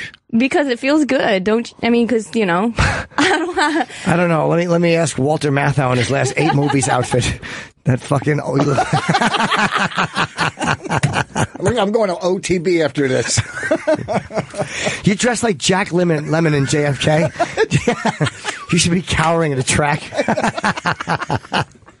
What? Oh, I know. I didn't see anything.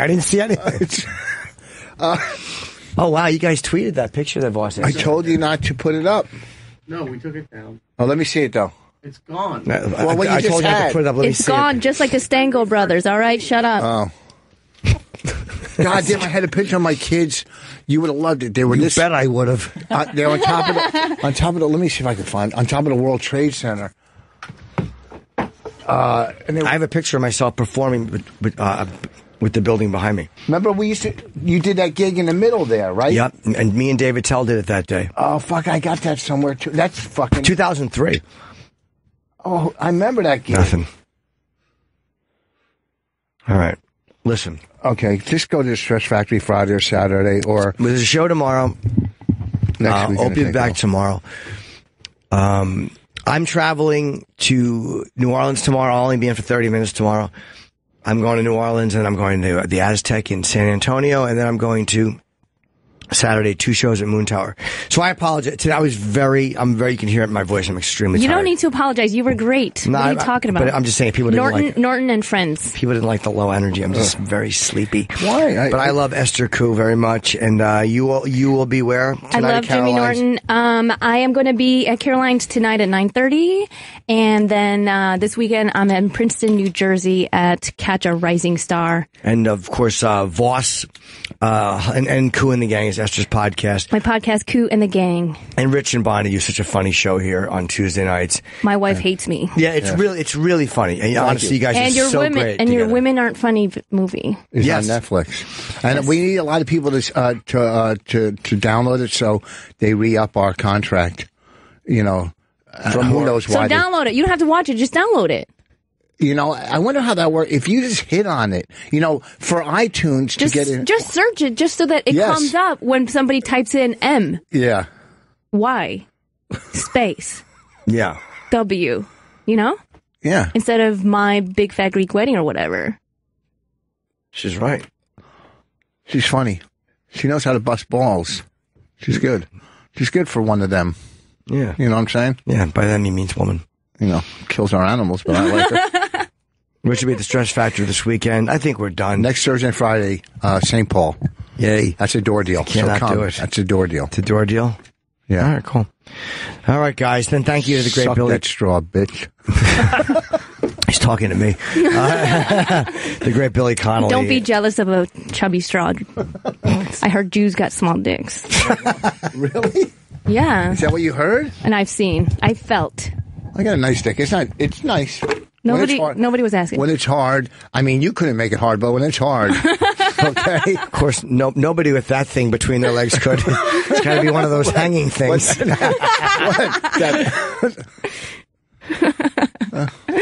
right, guys. All right. Bye, Opie. Miss you. All right, see you guys.